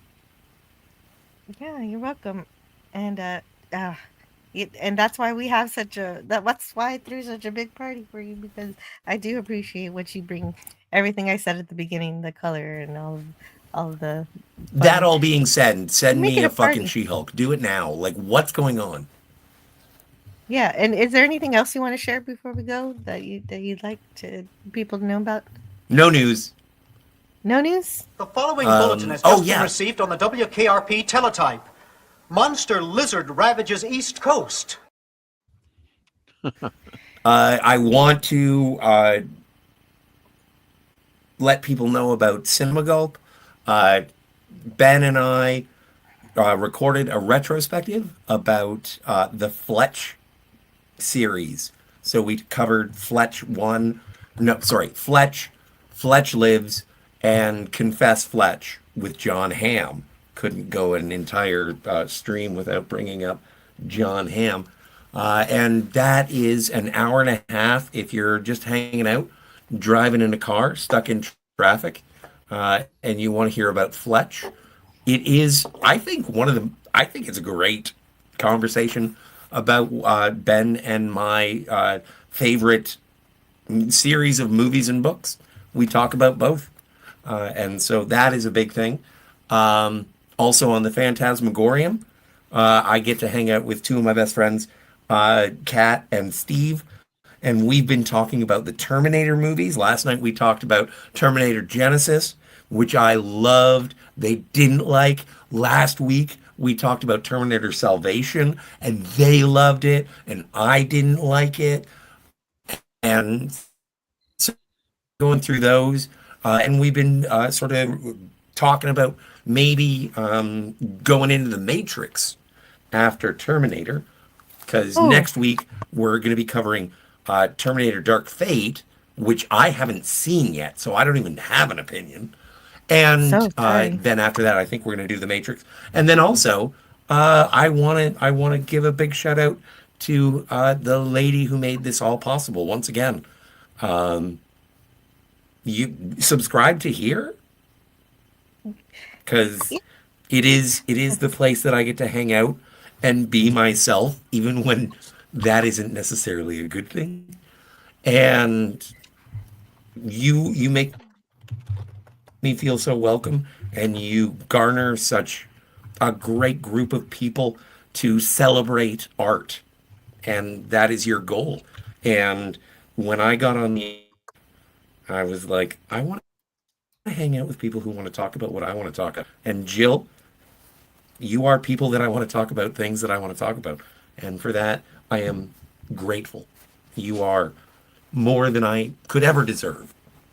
And the people that you cultivate are of good character. Yeah, I like them too. And so thank you, Scotty. That was beautiful. I want this party to go on forever, but we can't. So I want to ask.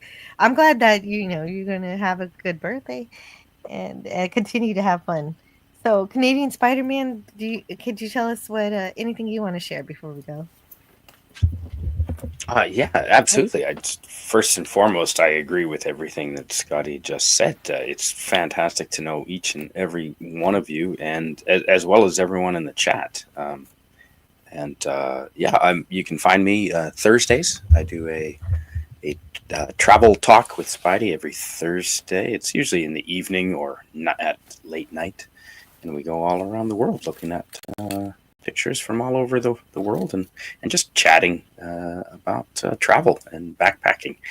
And thanks, Jill. It's all, and you can find me here occasionally. And as always, I am with Doomcock, where you can find Jill and I. So thanks for having me on. And I just wanted to say happy birthday to Scotty in person. Yes, thank you. Really appreciate you. Thank you, sir. And Thank you very much. I'd like to ask Tony a favor. If you could plug your channel, and also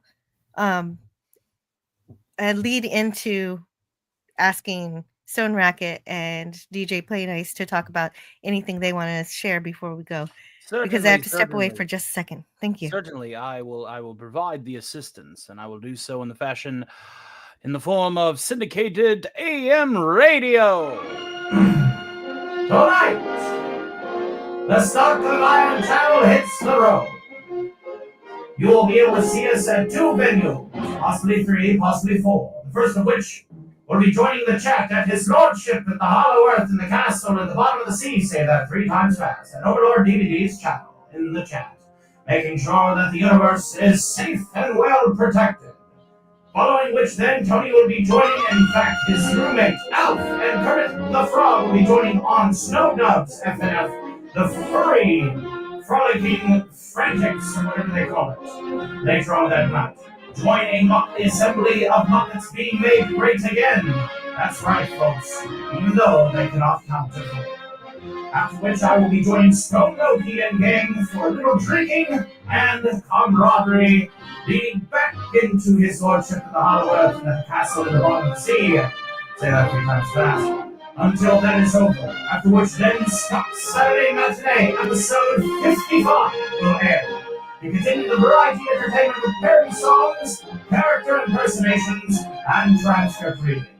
We hope that you join us for the fun. Now, leading us into the Daily on the 8s is Stone Racket. Take it away, sir.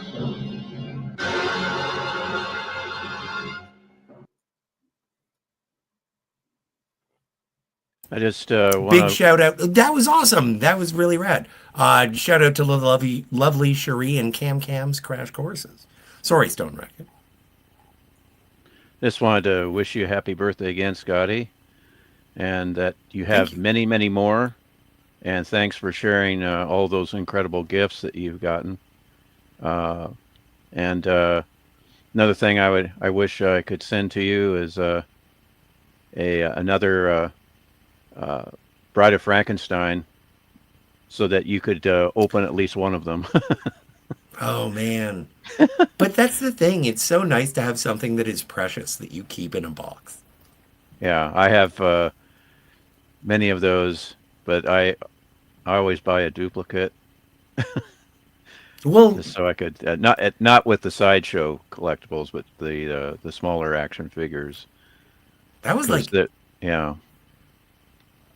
But also it is because of what it represents, from my sister actually taking my word. It's like, I want this. And she was like, what? Why do you want this? And I was like, I just fucking want it.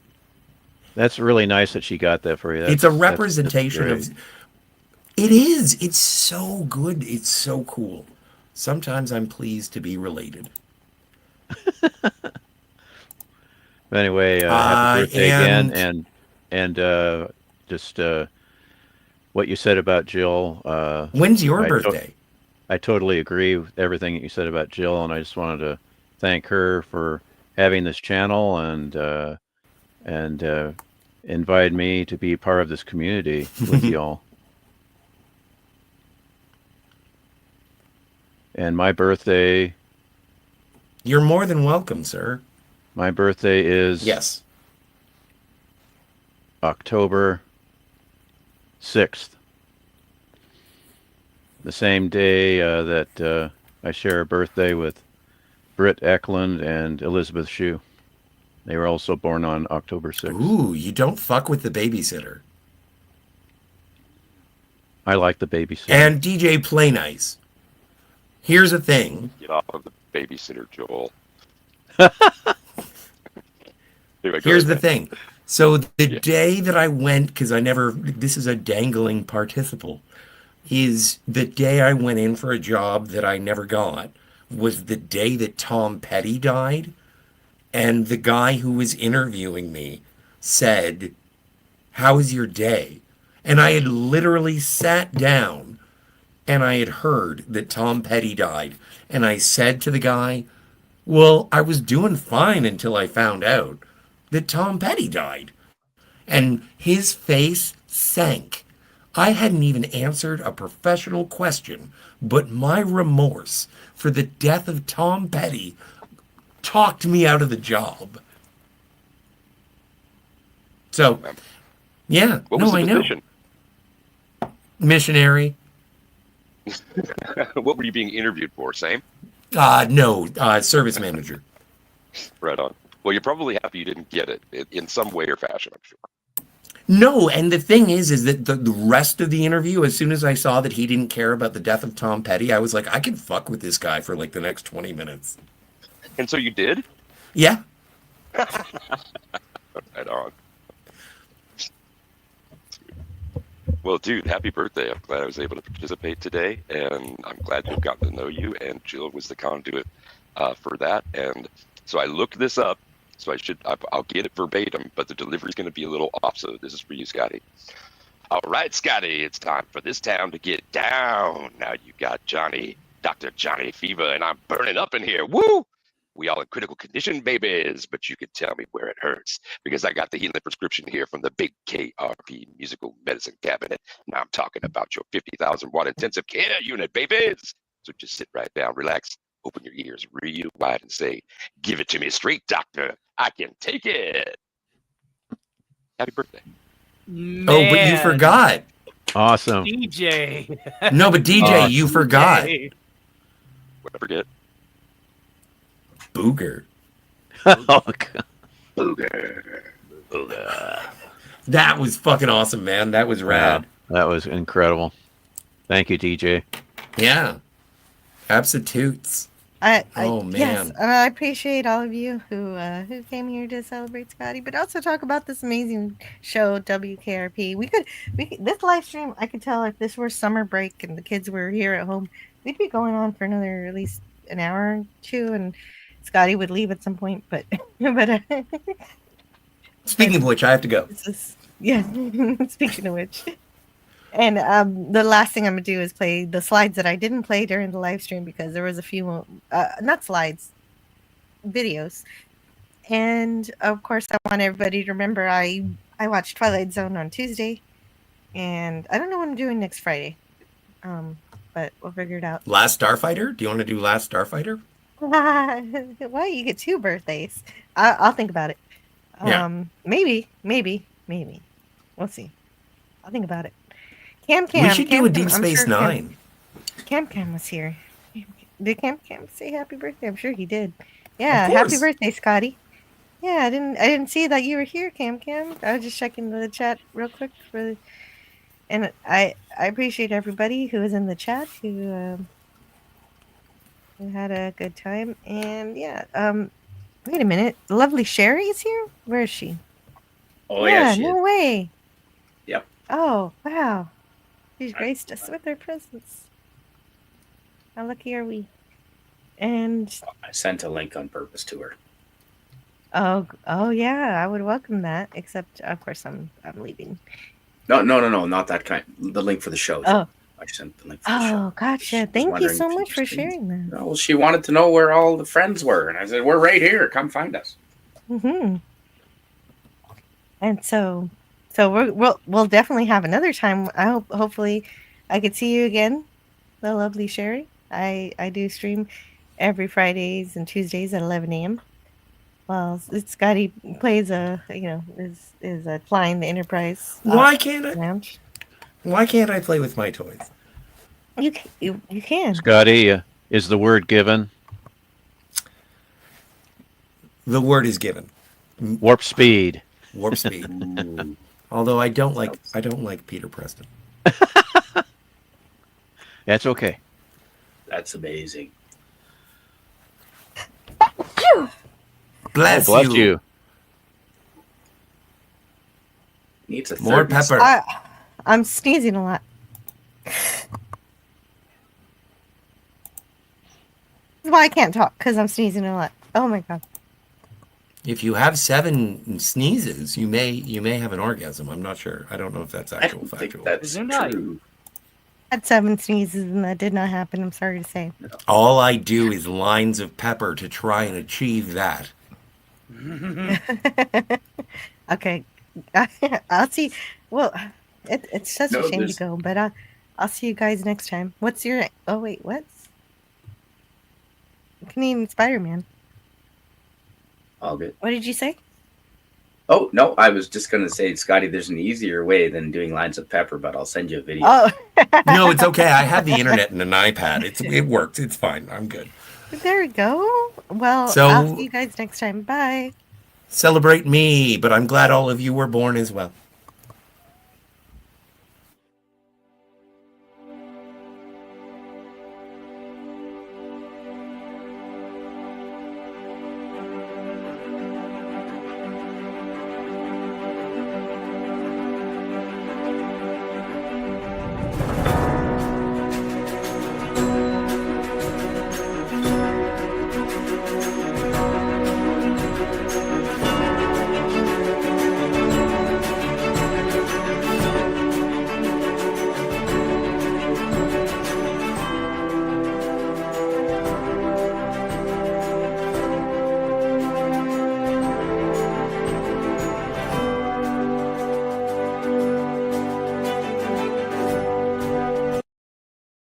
No, I forgot one thing.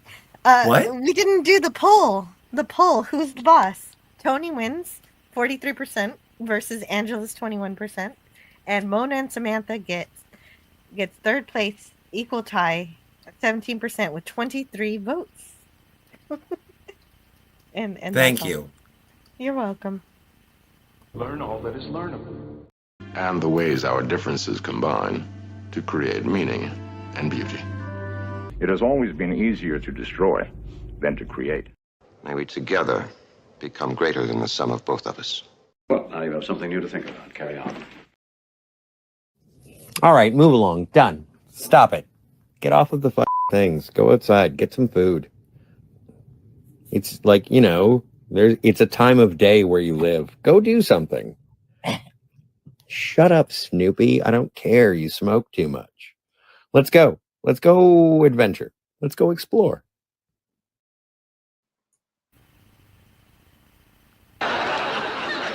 Look out! Herb Tarlick's selling life insurance and he's headed this way.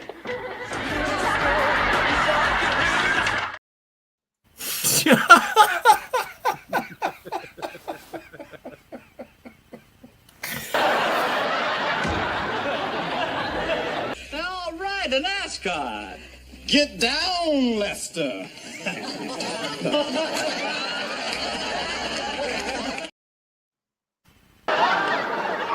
I'm lonely, but no one can tell.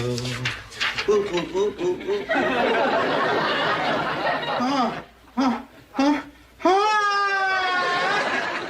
Morning, lass.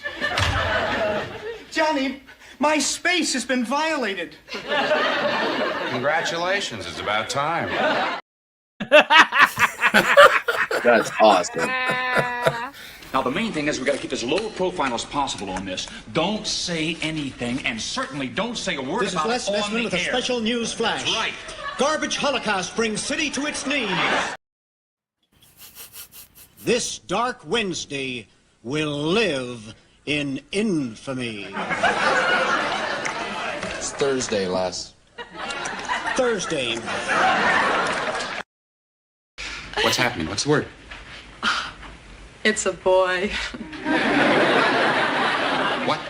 That was a joke. I made a joke. You control the paperwork at the station. Oh, yeah. If you have any paper, you just bring it to me. I would also love some M&Ms. I did it!